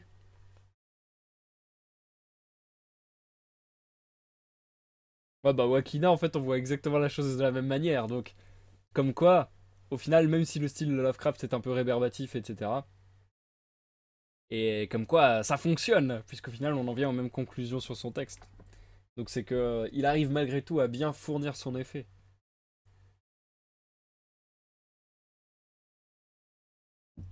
Je sais pas si j'aurais du live ce soir, par contre, je vous avoue, parce que déjà, j'ai galéré dans l'intro. Là, la lecture, je vous avoue, j'ai. Enfin, de toute façon, vous l'avez bien entendu, je me suis repris plein de fois et j'ai énormément galéré et j'ai l'impression d'avoir pas tant mis le ton que ça. Donc, ça m'embête. Et en fait, j'ai l'impression de ne pas avoir mis le ton aussi parce que j'y arrive pas. Tout simplement parce que là, ce soir, là, je vous dis, déjà après la première phase de lecture, j'ai la gorge qui recommence à être désagréable, disons. Donc, je sens que je vais avoir un peu de mal et que je vais douiller jusqu'à la fin. Mais ouais, j'ai vraiment du mal à mettre le ton comme d'habitude, ce qui me déçoit un peu. Je suis un peu, en fait, voilà, c'est ça, je suis un peu déçu. Je suis un peu déçu d'avoir galéré autant ce soir sur cette nouvelle alors que j'adore cette nouvelle. J'aurais aimé faire mieux. Ah, Fabo. Wakina, en vrai, non, je trouve pas que t'es tant bafouillé que ça. Bah, merci, c'est gentil, Waki, c'est gentil. Moi, je t'avoue, j'ai eu l'impression de bafouiller. En plus, vu que j'ai mal à la. Enfin, mal à la gorge. La gorge sèche, chelou, que j'ai le nez bouché, j'ai l'impression de vraiment avoir du mal.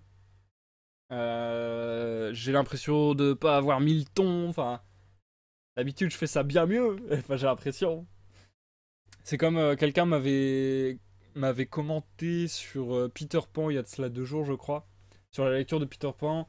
J'adore comment tu fais les voix de tous les personnages, surtout celle de Crochet. Et c'est vrai que j'aimerais trop retrouver des textes où je puisse faire des personnages un peu comme ça.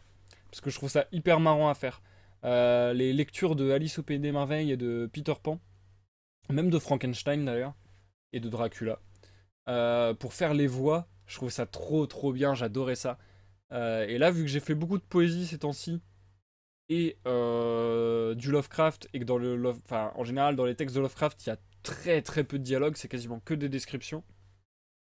Et bah au final, c'est vrai que ça fait, enfin, ça fait un long moment que je me suis pas retrouvé à devoir incarner des personnages, entre guillemets.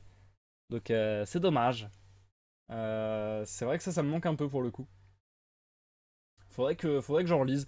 Je pense que la dernière qu'on a lue, c'était avec l'île au trésor, donc ça commence à faire déjà pas mal de mois en fait, parce que depuis on a lu Rimbaud, Baudelaire, je crois, Lovecraft un peu, enfin quelque chose comme ça quoi.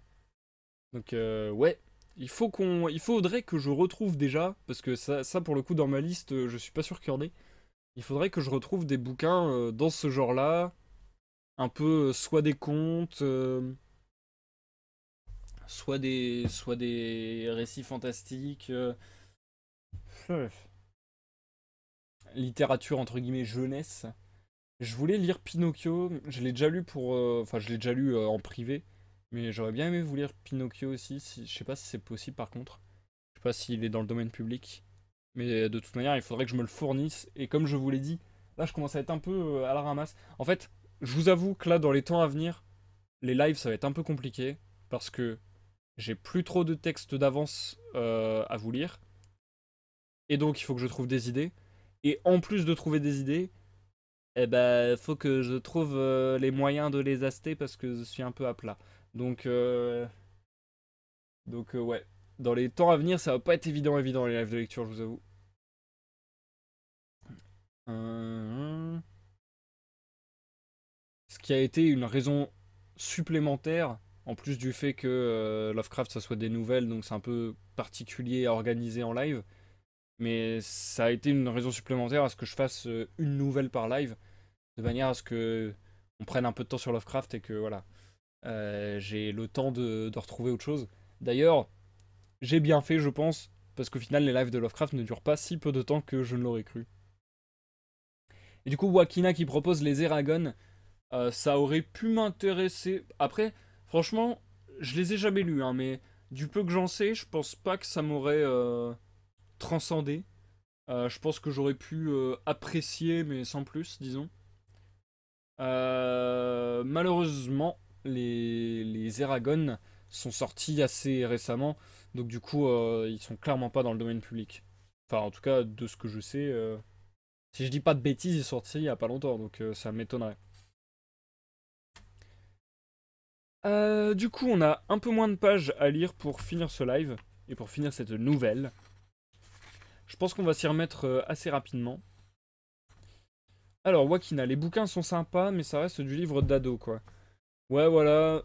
En fait, moi, je vais vous lire un peu. Je crois que j'en ai déjà parlé. De toute façon, j'ai déjà tellement fait de live que j'ai déjà dû vous parler d'énormément de choses concernant mon rapport à la littérature, tout ça. Je vous avoue que j'ai. Comment dire? Les thématiques adolescentes, etc., me dérangent pas. Euh, mais ce que je trouve intéressant, enfin, le fantastique que je trouve intéressant, c'est pas le fantastique qui parle de fantastique. C'est le fantastique qui parle de notre monde. C'est les fantastiques qui sont une métaphore de notre monde quelque part. Et bah, en fait, le fantastique, peut-être disons qui se rapproche plus de l'heroic fantasy ou de la fantasy, c'est un peu moins mon délire. J'aime bien, mais sans plus.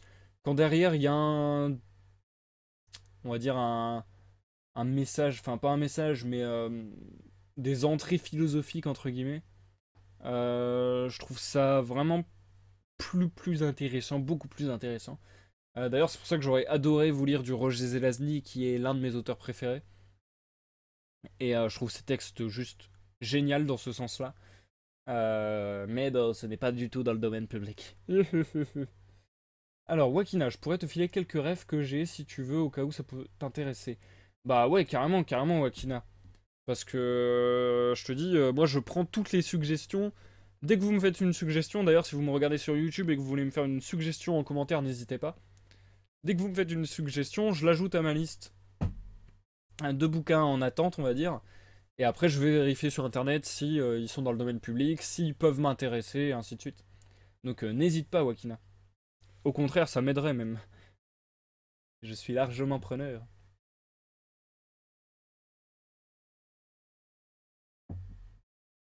Ah, j'ai l'impression d'être momifié, d'être totalement sec des lèvres, de la langue, de la bouche, de la gorge. C'est terrible. Et du coup, je vous propose qu'on parte tout de suite dans les 15 dernières pages, à peu près, de cette nouvelle.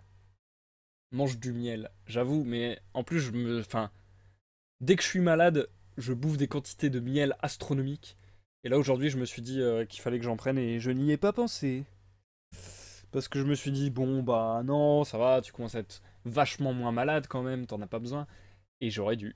C'est pas grave. Je raconte ma life, je vais arrêter de raconter ma life, et on va partir à ce qui nous intéresse, à savoir la lecture. Du coup, je vous lis la deuxième partie, entre guillemets. Alors attention, hein, encore une fois, c'est moi qui l'ai coupé arbitrairement, il n'y a pas de partie dans cette nouvelle. Je vous le dis comme ça je vous restitue l'histoire au plus proche de ce qu'elle est réellement. Donc voilà, normalement tout est d'une traite. Donc voilà, je vais m'apprêter à vous lire la suite de La couleur tombée du ciel. Et ça sera la suite et fin. Et on se retrouvera pour une petite outro après cette lecture. Clean Panda qui nous rejoint. Salut Clean, comment tu vas? Comment tu vas? Merci de nous rejoindre, ça fait plaisir. Et du coup, je vous souhaite à tous une bonne écoute Clean Panda, bonne écoute Wakina. Bonne écoute à tous ceux dans l'ombre et bonne écoute à vous qui nous regardez en rediffusion YouTube. Je reviens à la fin de cette nouvelle d'ici environ 30 minutes, encore une fois, je dirais. Un peu moins, 20-25 minutes. Et tout simplement, bonne écoute à tout à l'heure. La couleur tombée du ciel, suite. Pendant plus de 2 semaines, Ami ne revêt plus Pardon. Ce fail monumental, je vais recommencer. Et du coup, Clean, pour te répondre, ça va pas super ce soir, mais bon, on essaie de faire aller. Bref, à tout à l'heure. La couleur tombée du ciel, suite. Pendant plus de 2 semaines, Ami ne revêt plus Naoum. Puis, inquiet à l'idée de ce qui avait pu se passer, il surmonta sa répugnance et se rendit chez les Gardner. Nulle fumée ne montait de la grande cheminée, et pendant un instant, le visiteur redouta le pire. La ferme avait un aspect effrayant. Des feuilles et des herbes grisâtres couvraient le sol. Des débris de vignes cassantes tombaient des pignons et des murs. Les grands arbres nus griffaient le ciel gris de novembre avec une méchanceté étudiée qui se manifestait dans une modification subite de l'inclinaison de leurs branches. Néanmoins, Naoum vivait encore. Étendu sur un petit lit dans la cuisine au plafond bas, il semblait très affaibli mais parfaitement conscient et capable de donner à Zénas des ordres simples. Dans la pièce régnait un froid glacial. Voyant frissonner Ami, le maître de maison cria à son fils d'apporter d'autres bois. En vérité, l'âtre caverneux avait bien besoin de quelques bûches, car il était complètement vide. Et la bise qui soufflait par la cheminée soulevait un nuage de suie. Bientôt, Naoum demanda à son visiteur si cette nouvelle brassée de bois l'avait réchauffé, et Ami devina alors ce qui s'était passé. La corde avait fini par se rompre. Le fermier n'éprouverait plus désormais aucun chagrin. Ami posa quelques questions pleines de tact, sans pouvoir obtenir de renseignements précis sur la disparition de Merwin. Naoum ne sut lui répondre qu'une seule phrase. Dans le puits. Il vit dans le puits. Brusquement, le visiteur songea à la folle et demanda où elle se trouvait. Nabi? Bah voyons. Allez ici? S'exclama son interlocuteur d'un ton stupéfait. Ami comprit qu'il devrait chercher tout seul. Laissant Naoum marmotter des paroles incohérentes, il prit les clés accrochées à un clou près de la porte et gravit l'escalier aux marches grinçantes qui menaient à la mansarde. Une odeur infecte régnait dans le couloir où l'on n'entendait aucun bruit. Une seule des 4 portes était fermée. Ami introduisit 3 clés dans la serrure avant de trouver la bonne, puis après avoir farfouillé quelques secondes, il ouvrit le battant. Il faisait très sombre dans la pièce, car la fenêtre était petite et à demi obturée par ses barreaux de bois, de sorte qu'Amy ne distingua rien sur le plancher. Une puanteur intolérable emplissait la chambre. Avant de poursuivre ses recherches, il dut battre en retraite pour gonfler ses poumons d'air respirable. Quand il entra enfin, il aperçut une forme noire dans un coin. Lorsqu'il l'eut discerné plus clairement, il se mit à hurler. À ce moment, il lui sembla qu'un nuage passait devant la fenêtre. Un instant plus tard, il se sentit frôlé par une immonde brume vaporeuse. D'étranges couleurs dansèrent devant ses yeux. S'il n'avait pas été paralysé par l'horrifiant spectacle qu'il contemplait, il aurait songé aux globules fracassés par le marteau du géologue, à la végétation malsaine du printemps précédent. En l'occurrence, il ne pensa qu'à la chose monstrueuse qui se trouvait devant lui. Elle avait certainement subi le sort épouvantable de Thaddeus et du bétail, mais le plus affreux, c'était que cette abomination bougeait, tout en continuant à s'effriter sur le plancher. Amy ne me fournit pas d'autres détails. Je remarquai simplement que la forme tapie dans un coin de la pièce ne réapparaissait pas au cours de son récit comme un objet mouvant. Il y a certaines choses qu'on doit passer sous silence, et un acte inspiré par un sentiment d'humanité élémentaire est parfois cruellement jugé par la loi. Je compris qu'il ne restait rien de vivant dans la mansarde. En vérité, quiconque y aurait laissé un être capable de mouvement eût commis un péché monstrueux et se fut condamné à la damnation éternelle. Tout autre qu'un fermier flegmatique se serait évanoui ou aurait perdu la raison, mais Amy franchit la porte en pleine possession de ses sens et enferma le secret maudit. Il lui fallait à présent s'occuper de Nahum, le conduire en un lieu où l'on pût le soigner. Au moment où il commençait à descendre l'escalier sombre, il entendit un bruit sourd et un cri étouffé au-dessous de lui. Alors, il se rappela avec inquiétude la brume gluante qui l'avait frôlé dans la chambre de terreur. Quelle présence son entrée et son hurlement avaient-ils fait surgir? Il s'arrêta sous l'effet d'une crainte vague et perçut d'autres sons au bas de l'escalier. Oui, à n'en pas douter, on traînait un objet pesant sur le sol. Par ailleurs, il y avait un bruit diabolique, ignoble, visqueux, le bruit d'une succion immonde.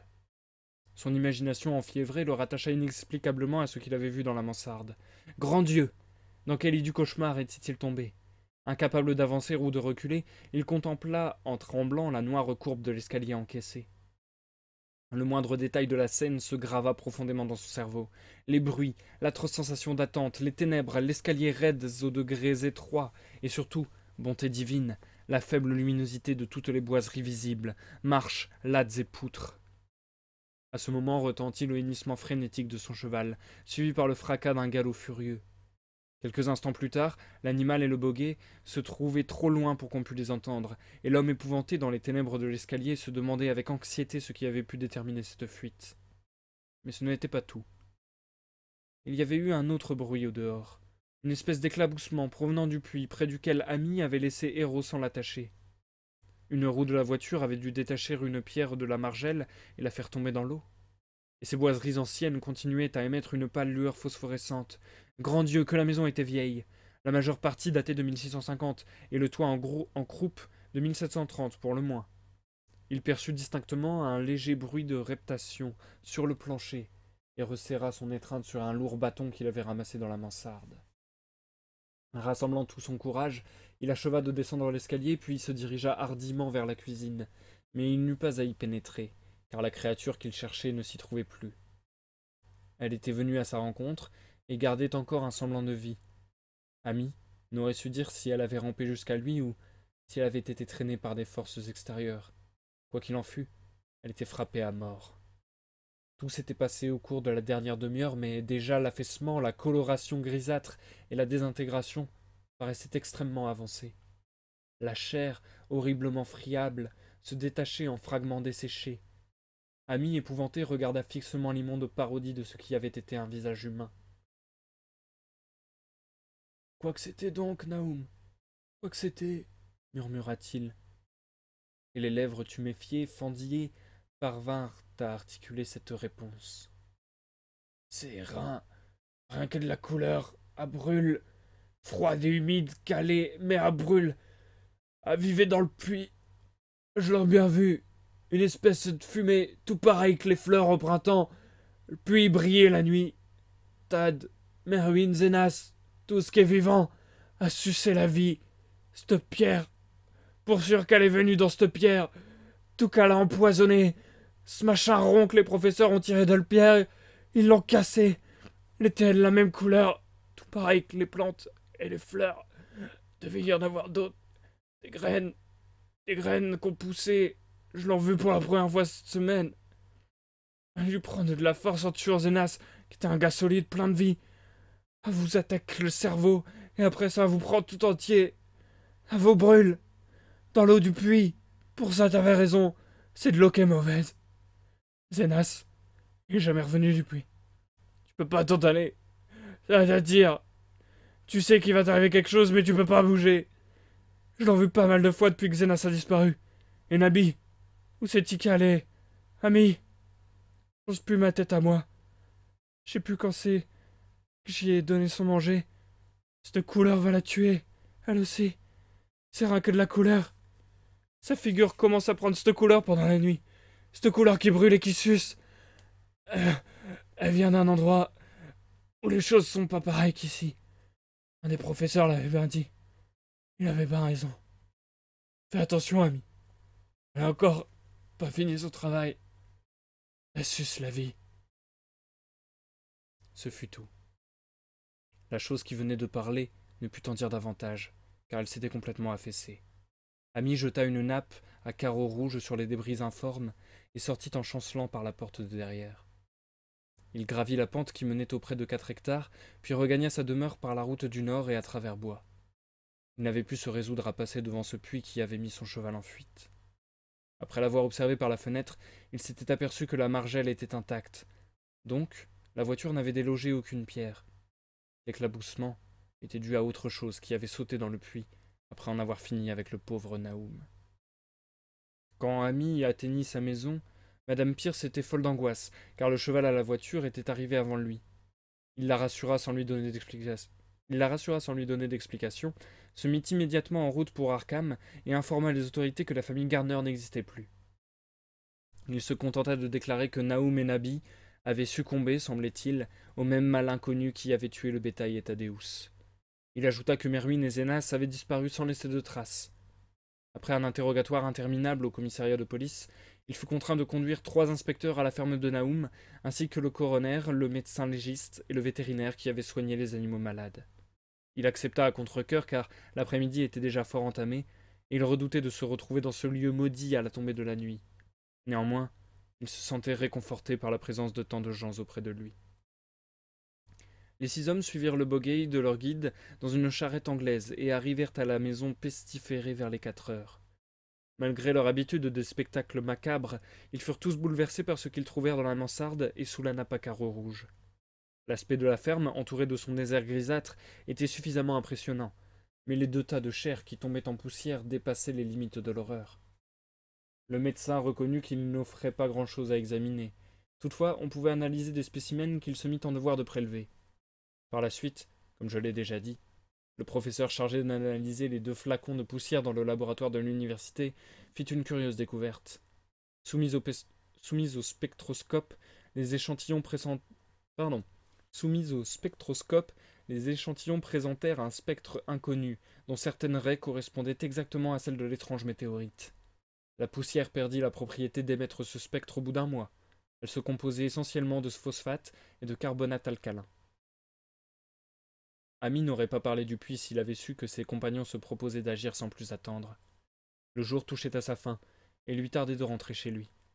Néanmoins, il ne put s'empêcher de jeter des coups d'œil anxieux sur la margelle, et quand l'un des détectives lui demanda la raison de sa nervosité, il avoua que Naoum redoutait une présence fatale au fond des eaux, à tel point qu'il n'avait jamais envisagé d'y chercher les corps de Merwin et de Zenas.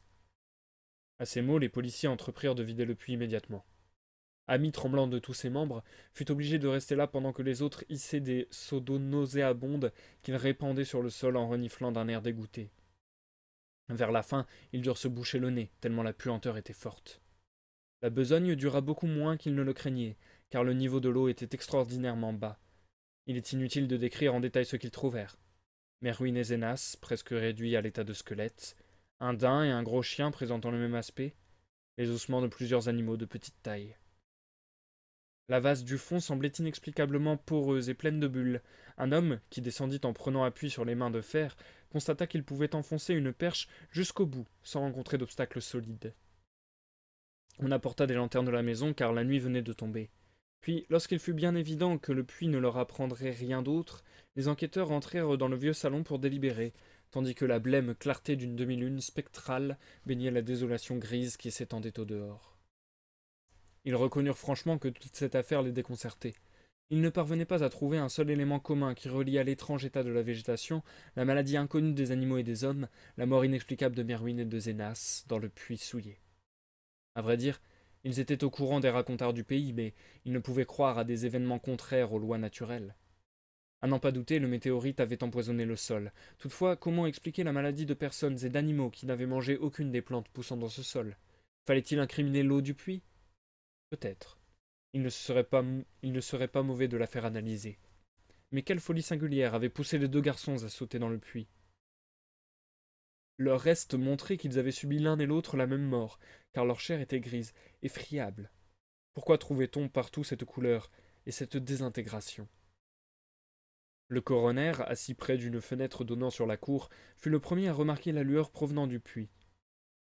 Les terres abhorrées environnant la ferme semblaient imprégnées d'une faible clarté qui n'était pas due aux rayons de la lune.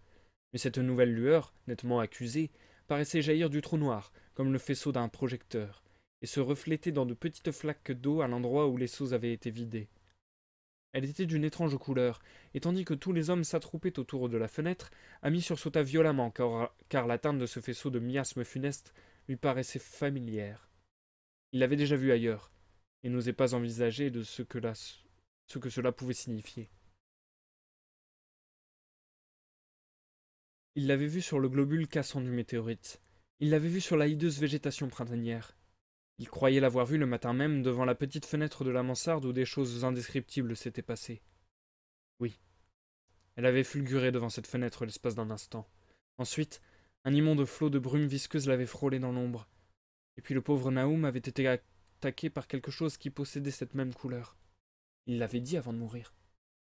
Enfin, il y avait eu la fuite du cheval, le bruit d'une chute dans le puits. Et maintenant ce puits vomissait à la face du ciel un pâle faisceau lumineux de cette même teinte démoniaque. Ami fit preuve d'une vivacité d'esprit remarquable en la circonstance. Tout bouleversé qu'il fût, il se préoccupa d'un détail essentiellement scientifique. Il s'étonna d'avoir éprouvé la même impression devant une brume entrevue en plein jour par une fenêtre ouverte sur le ciel matinal et devant une exhalaison nocturne se détachant comme un brouillard phosphorescent sur un paysage noir. C'était contraire aux lois de la nature. Il se rappela les derniers mots de son ami mourant. « Ah, viens d'un endroit où les choses sont pas pareilles qu'ici. » Un des professeurs l'avait bien dit. À présent, les 3 chevaux attachés à un jeune arbre rabougri au bord de la route hennissaient et piaffaient frénétiquement. Le conducteur de la charrette se dirigea vers la porte pour aller les calmer, mais Ami lui posa sur l'épaule une main tremblante. « Allez pas là-bas, murmura-t-il. Vous savez bien plus compliqué que ça en a l'air. Naoum m'a dit qu'il y avait une chose dans le puits qui vous suce la vie. Il m'a dit qu'elle avait dû venir d'une boule ronde pareille à celle qu'on a vue dans cette pierre qui est tombée l'été passé. Elle suce et elle brûle, qui m'a dit. Et elle est dans un nuage de couleurs, tout pareil que cette lumière que vous voyez là, et on sait pas du tout ce que ça peut bien être. Naoum, il croyait que ça se nourrit de tout ce qui est vivant, et que ça y donne de la force. Il l'a vu la semaine passée. Ça doit être quelque chose qui vient de très loin dans le ciel, tout pareil que la pierre qui est tombée l'an passé. De la façon qu'elle est faite et de la façon que ça tue, pour sûr qu'elle n'appartient pas à notre monde créé par notre Seigneur. Les hommes indécis restèrent donc sur place, tandis que la lumière émanée du puits devenait plus forte, et que les chevaux hennissaient et piaffaient avec une violence croissante. Les enquêteurs connurent alors des minutes effroyables. En effet, dans la vieille ferme maudite régnait une hideuse terreur engendrée par les 4 tas de débris monstrueux, dont 2 provenaient de la maison et 2 autres du puits, placés dans le bûcher derrière la ferme. Au dehors, la gueule noire de la margelle dardait son faisceau de clarté maléfique issu de la boue putride. Ami avait arrêté le conducteur de la charrette sous l'effet d'une impulsion irraisonnée, oubliant que lui-même restait indemne après avoir été frôlé par la brume colorée de la mansarde. Mais peut-être avait-il agi sagement? Nul ne saura jamais ce qui hantait l'air nocturne ce soir-là. Quoique cette émanation de l'au-delà n'eût jamais causé aucun mal à un être humain en pleine possession de sa raison, il est impossible de dire ce qu'elle aurait pu faire au dernier moment, surtout si l'on considère les manifestations très nettes de volonté qu'elle ne tarda pas à révéler sous le ciel où la lune brillait parmi les nuages. Brusquement, l'un des détectives postés devant la fenêtre avala son souffle. Ses compagnons lui jetèrent un coup d'œil surpris, puis suivirent son regard qui, après avoir erré à l'aventure, s'était fixé sur un point précis. Tout commentaire fut inutile. Ce dont les campagnards avaient tant discuté n'était plus discutable. Si personne à Arkham ne consent à parler des jours étranges, c'est en raison du fait dont les enquêteurs furent témoins, et qu'ils convinrent de ne jamais mentionner autrement qu'à voix basse. Tout d'abord, il faut bien préciser que nul vent ne soufflait à ce moment-là. Les tiges grises et flétries de l'herbe, au chantre qui subsistait encore, étaient parfaitement immobiles.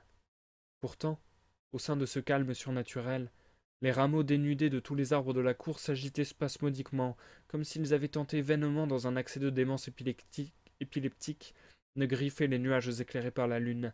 À les voir se tordre convulsivement dans cet air empoisonné, on aurait pu les croire secoués par les mouvements chaotiques de je ne sais quelle monstruosité cachée, grouillant dans le sol sous les racines noires. Les spectateurs retinrent leur respiration pendant plusieurs secondes. Puis un nuage épais passa devant la lune, et la silhouette des branches griffues disparut momentanément. Alors, un cri d'épouvante s'étrangla dans leur gorge, car la terreur n'avait pas disparu avec la vision des rameaux frénétiques. Au cours de ces quelques instants de ténèbres plus denses, ils virent se tortiller au niveau du fait des arbres, 1000 points lumineux auréolants, chaque brindille comme le feu Saint-Elme, ou les flammes qui couronnèrent la tête des apôtres le jour de la Pentecôte. La monstrueuse constellation, semblable à un essaim de lucioles dansant une infernale sarabande au-dessus d'un marécage maudit, avait cette couleur indescriptible qu'Amy connaissait trop bien et qu'il craignait par-dessus tout. Pendant ce temps, le faisceau de clarté phosphorescente émanant du puits devenait de plus et plus dense, si bien que les spectateurs, incapables de concevoir consciemment une image normale, avaient l'impression d'assister à la fin du monde.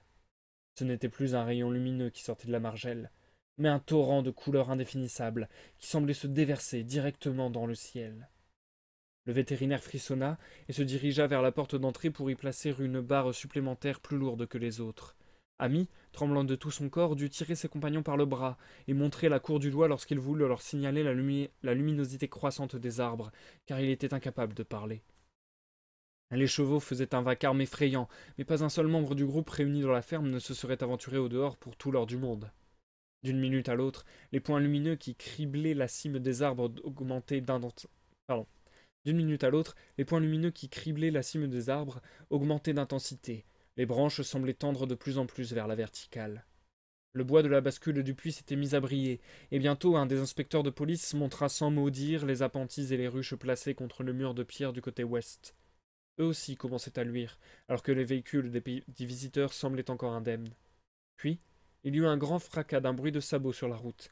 Ami, ayant éteint la lampe pour mieux voir, ils s'aperçurent que les 2 chevaux gris, ayant brisé leur arbuste, s'étaient enfuis en entraînant la charrette. Cet incident délia les langues, et les spectateurs échangèrent à voix basse quelques phrases embarrassées. Ça s'étend sur tout ce qu'il y a d'organique dans les parages, murmura le médecin légiste. L'homme qui avait sondé le puits insinua que sa perche avait dû réveiller une chose intangible. C'était effroyable, ajouta-t-il. Il n'y avait pas de fond, uniquement de la vase et des bulles, et l'impression que quelque chose s'embusquait là-dedans. Le cheval d'Amy piaffait toujours sur la route, et ses cris assourdissants étouffèrent presque la voix de son propriétaire lorsque celui-ci marmonna faiblement. « Ça vient de cette pierre. Ça a grandi au fond du puits. Ça a tué tout ce qui était vivant. Ça s'est nourri de leur corps et de leur esprit. T'as des Merwin, Zenas et Nabi et Naoum pour finir. Ils ont tous bu de l'eau du puits. Ça vient d'un autre monde où les choses sont pas pareilles que chez nous.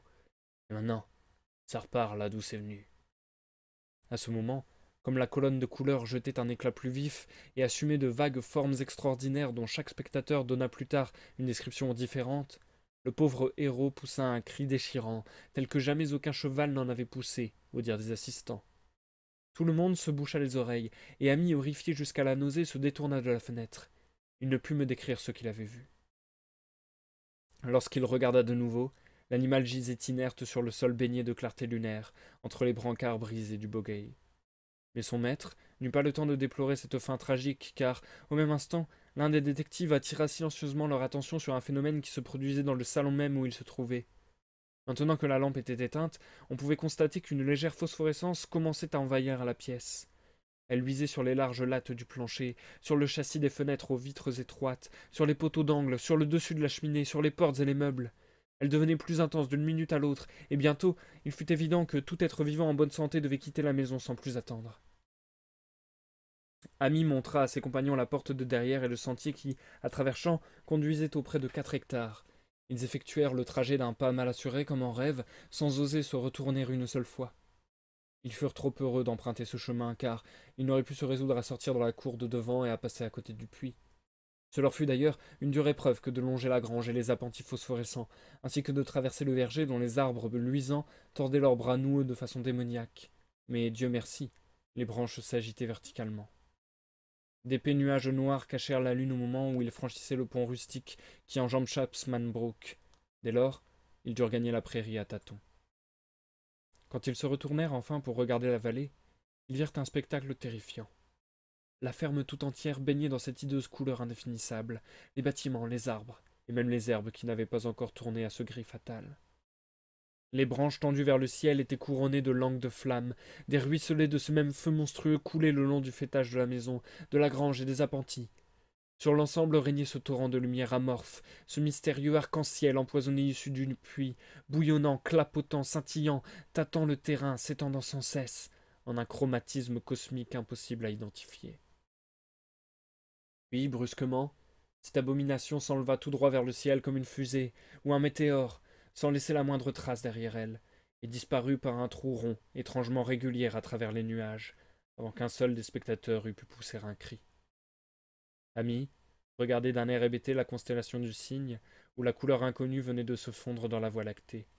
Lorsqu'un craquement soudain attira de nouveau son attention sur la vallée, un craquement de bois qui se rompt, et non pas une explosion, comme les autres le prétendirent. En un instant, tous virent jaillir de la ferme maudite un étincelant cataclysme d'étincelles monstrueuses, aveuglantes, qui bombarda le zénith d'une nuée de fragments dont les couleurs fantastiques n'étaient pas de cette terre. À travers les nuages rapidement reformés, ces fragments suivirent l'horreur qui les avait précédés et s'évanouirent à leur tour. Dans la vallée, il ne resta plus qu'un amas de ténèbres vers lequel les hommes n'osèrent pas revenir. Peu après, ils furent assaillis par un vent violent qui semblait se déverser du haut des espaces interplanétaires en sombres rafales glacées. Criant et hurlant, il flagella les champs et les bois avec une fureur frénétique, et bientôt les spectateurs tremblants comprirent qu'il serait inutile d'attendre la réapparition de la lune pour voir ce qui subsistait de la ferme des Gardner. Trop épouvantés pour hasarder la moindre théorie, les 7 hommes se dirigèrent vers Arkham d'un pas traînant en suivant la route du nord. Ami, plus bouleversé que ses compagnons, les supplia de l'accompagner jusqu'à sa demeure au lieu de regagner la ville directement. Il se sentait incapable de rentrer seul chez lui à travers les bois fouettés par le vent. En effet, il souffrait d'un choc qui avait été épargné aux autres, et qui lui inspira pendant plusieurs années une crainte rongeuse dont il n'osait même pas parler. Au moment où ses compagnons, au sommet de cette colline battue par les rafales, s'étaient résolument tournés vers la route, Ami avait jeté un dernier coup d'œil sur l'emplacement de la ferme du malheureux Naoum. De ce lieu pestiféré, il avait vu quelque chose monter faiblement, puis retomber aussitôt à l'endroit précis où la grande horreur informe venait de jaillir vers le ciel. C'était une couleur, rien de plus, mais une couleur qui n'appartenait pas à notre monde. Si Ami n'avait plus depuis lors toute sa tête, c'est parce qu'il avait reconnu cette couleur et savait que ce dernier vestige devait encore s'embusquer au fond du puits.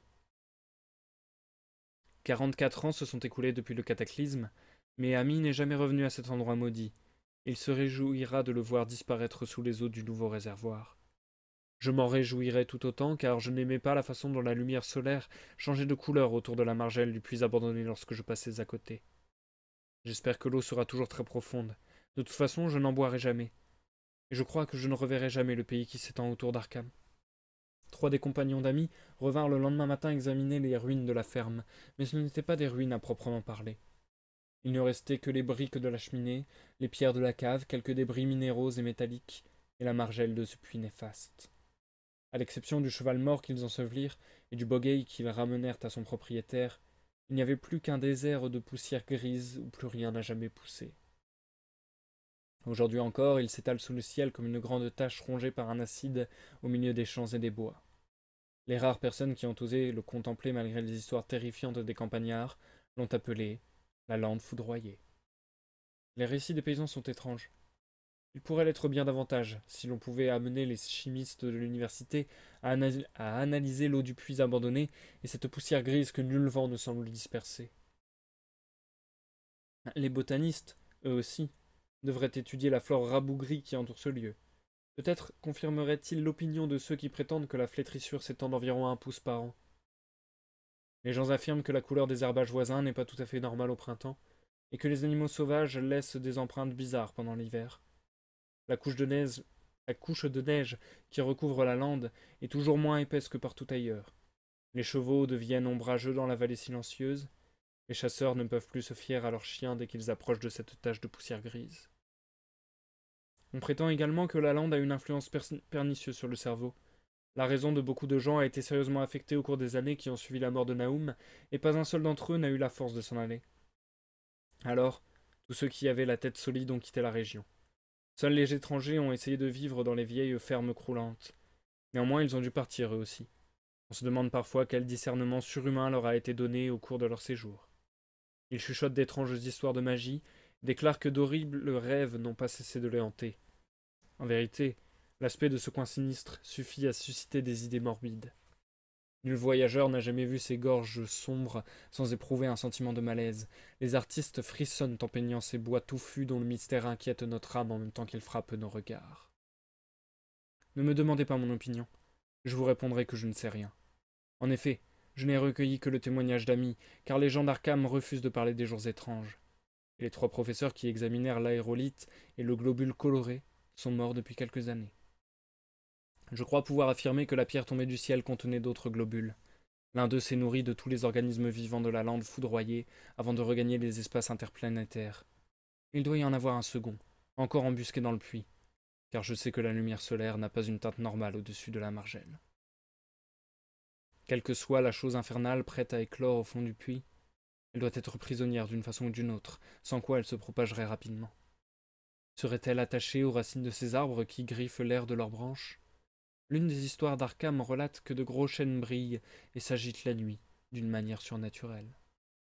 Dieu seul sait de quoi il s'agit. The Color Out of Space, septembre 1927. Et c'est donc la fin de cette nouvelle, la fin de La couleur tombée du ciel. Nous allons donc passer à l'outro de ce live, les amis.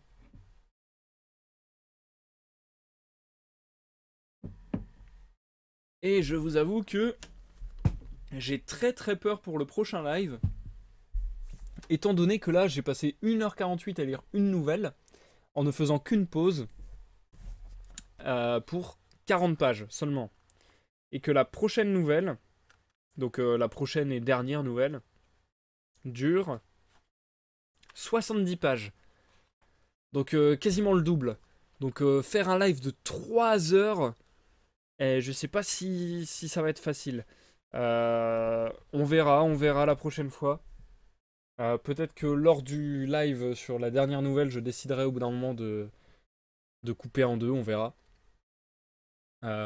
J'aimerais la faire en une fois parce que je trouve ça dommage de couper une nouvelle, mais bon. Nous verrons.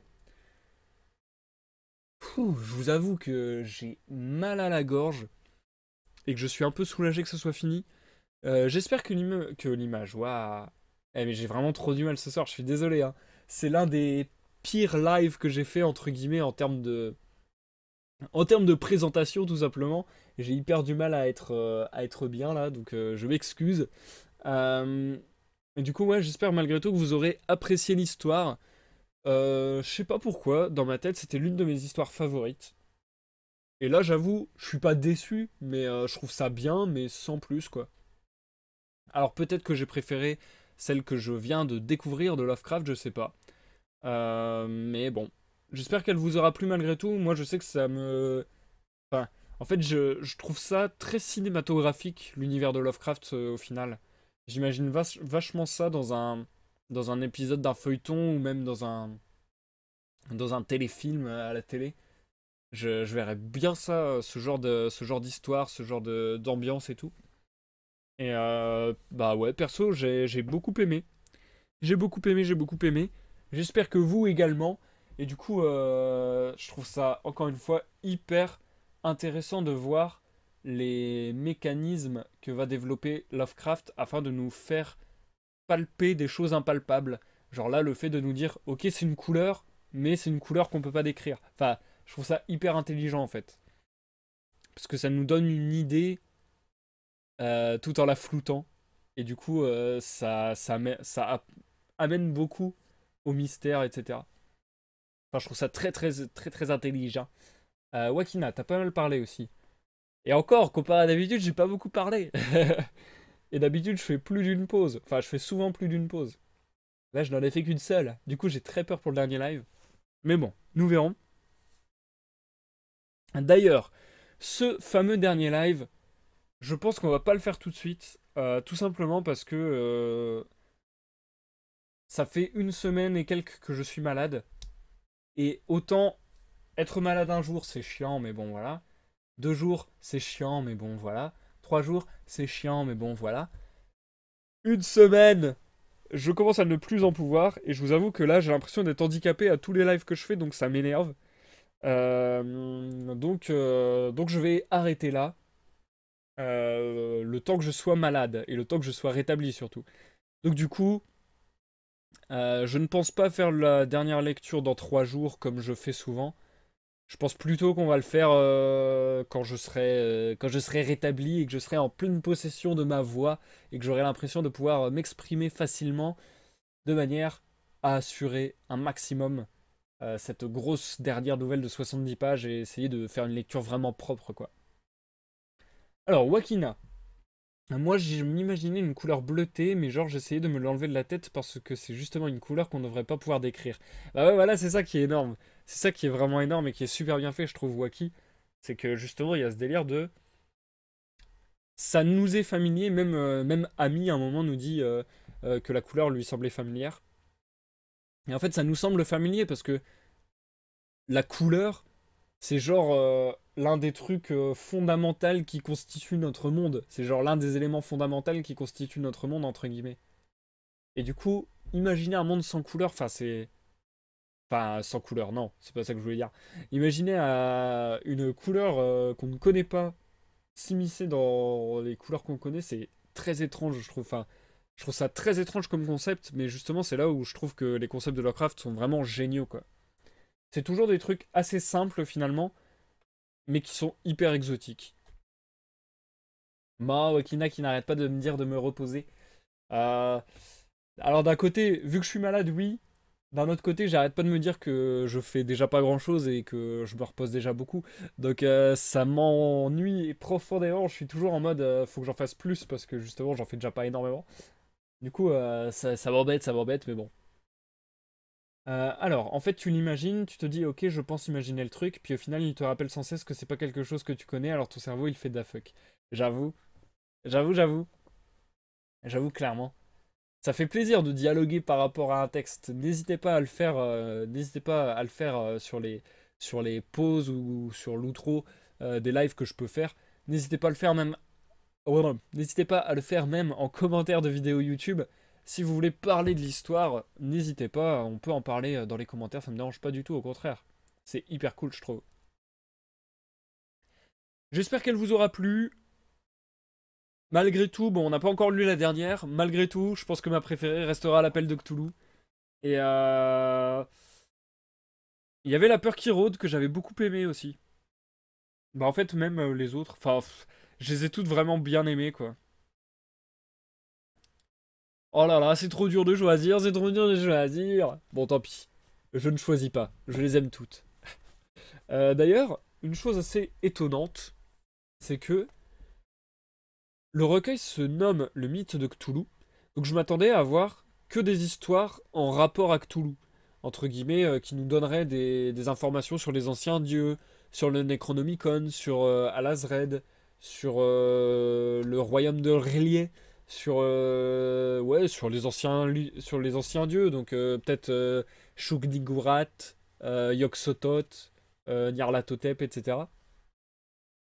Et au final, il y a eu que l'appel de Cthulhu, si je dis pas de bêtises, qui fait mention de ces éléments. Donc du coup, je comprends pas trop l'intérêt d'appeler ça le mythe de Cthulhu. Euh, s'ils avaient compilé toutes les nouvelles qui avaient un rapport avec Cthulhu, j'aurais compris, mais là, je vois pas trop.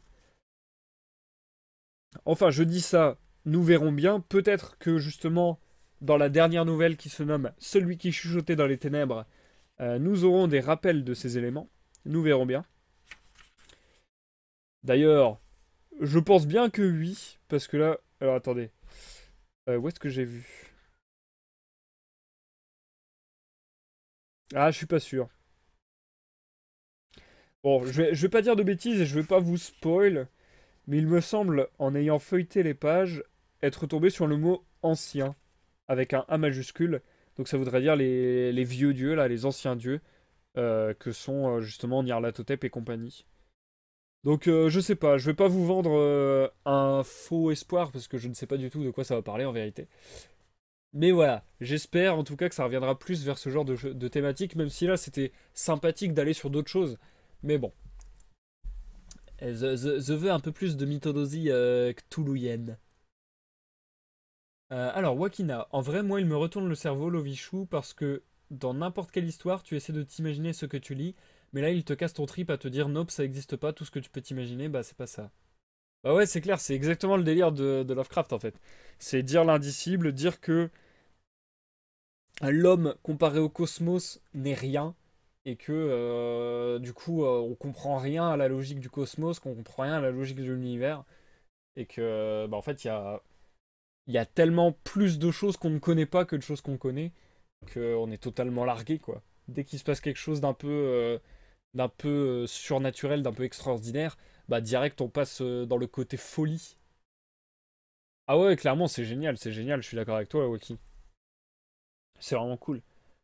J'espère vraiment qu'on va tomber sur des grands anciens, etc. pour la prochaine nouvelle. Ça me ferait trop plaisir. Sur ce, les amis, d'ailleurs, c'est marrant enfin, c'est pour ça aussi que j'aime Lovecraft, c'est que ça fait hyper, comment on dit?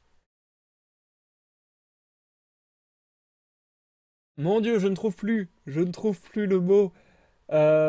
Hyper narcissique, ce que je vais dire en fait, je me rends compte. Mais j'allais dire que j'aimais bien Lovecraft parce qu'il avait eu aussi des idées que j'avais déjà eues. Mais bon, c'est pas ça, c'est tout simplement des idées que chacun a pu avoir. Mais en l'occurrence, le fait de dire, bah en fait, les extraterrestres, on leur donne tous des formes anthropomorphiques, alors qu'au final, ça se trouve, ça serait des trucs incompréhensibles, ça serait de la fumée, ça serait des trucs invisibles, ça serait, enfin voilà, tout un tas de choses avec des propriétés étranges et différentes de la vie qu'on peut connaître sur Terre. Et ça, c'est voilà, c'est un thème que Lovecraft a beaucoup exploré. Bah, on l'a un peu vu dans les dernières nouvelles qu'on a lues de lui. Et enfin, ça, je trouve ça tellement plus logique en fait. C'est ça que j'aime bien aussi avec Lovecraft, c'est que quelque part, oui, c'est totalement farfelu et c'est totalement fictionnel, mais il y a une logique derrière. Il y a une logique, euh, franchement, j'ai envie de dire quasiment scientifique en fait. De se dire, bah en fait, on connaît pas tout et il y a forcément des trucs chelous qui nous entourent et tout. Et ça n'a aucun sens de voir ça avec un anthropocentrisme. Enfin voilà. Oui, voilà, c'est ça. Bah voilà. Wakina qui dit oui, mais ça pourrait être vrai. Voilà, c'est ça. Pour moi, c'est ça. Et pour moi, c'est là aussi où on reconnaît une fiction réussie, en tout cas en fantastique. C'est quand on arrive à se dire, ou en science-fiction, surtout en science-fiction du coup, mais en fantastique ça marche aussi je trouve, où on peut se dire bah ouais c'est cohérent et ça peut avoir une logique presque scientifique entre guillemets quoi. Donc enfin voilà. Sur ce et sur ces belles paroles et sur cette belle discussion, nous allons clôturer ce live parce que là je suis en train actuellement de souffrir. Là je me retiens pour ne pas aller me moucher depuis 20 bonnes minutes. Donc, merci d'avoir suivi ce live. Merci à tous ceux qui sont passés. Merci Gaël, merci Clean Panda, merci Wakina. Merci Wakina d'être resté de bout en bout. Ça fait super plaisir, vraiment, ça fait méga plaisir d'avoir partagé ce live avec toi. Merci à tous ceux qui nous regardaient en division sur YouTube. Et je vous souhaite à tous une bonne soirée, une bonne nuit. Et je vous tiens au courant pour la dernière nouvelle de de notre périple Lovecraftien sur les réseaux sociaux, que ce soit Facebook, Twitter ou même mon Discord. Voilà. Des bisous, bonne soirée, bonne nuit, à la prochaine pour la prochaine lecture.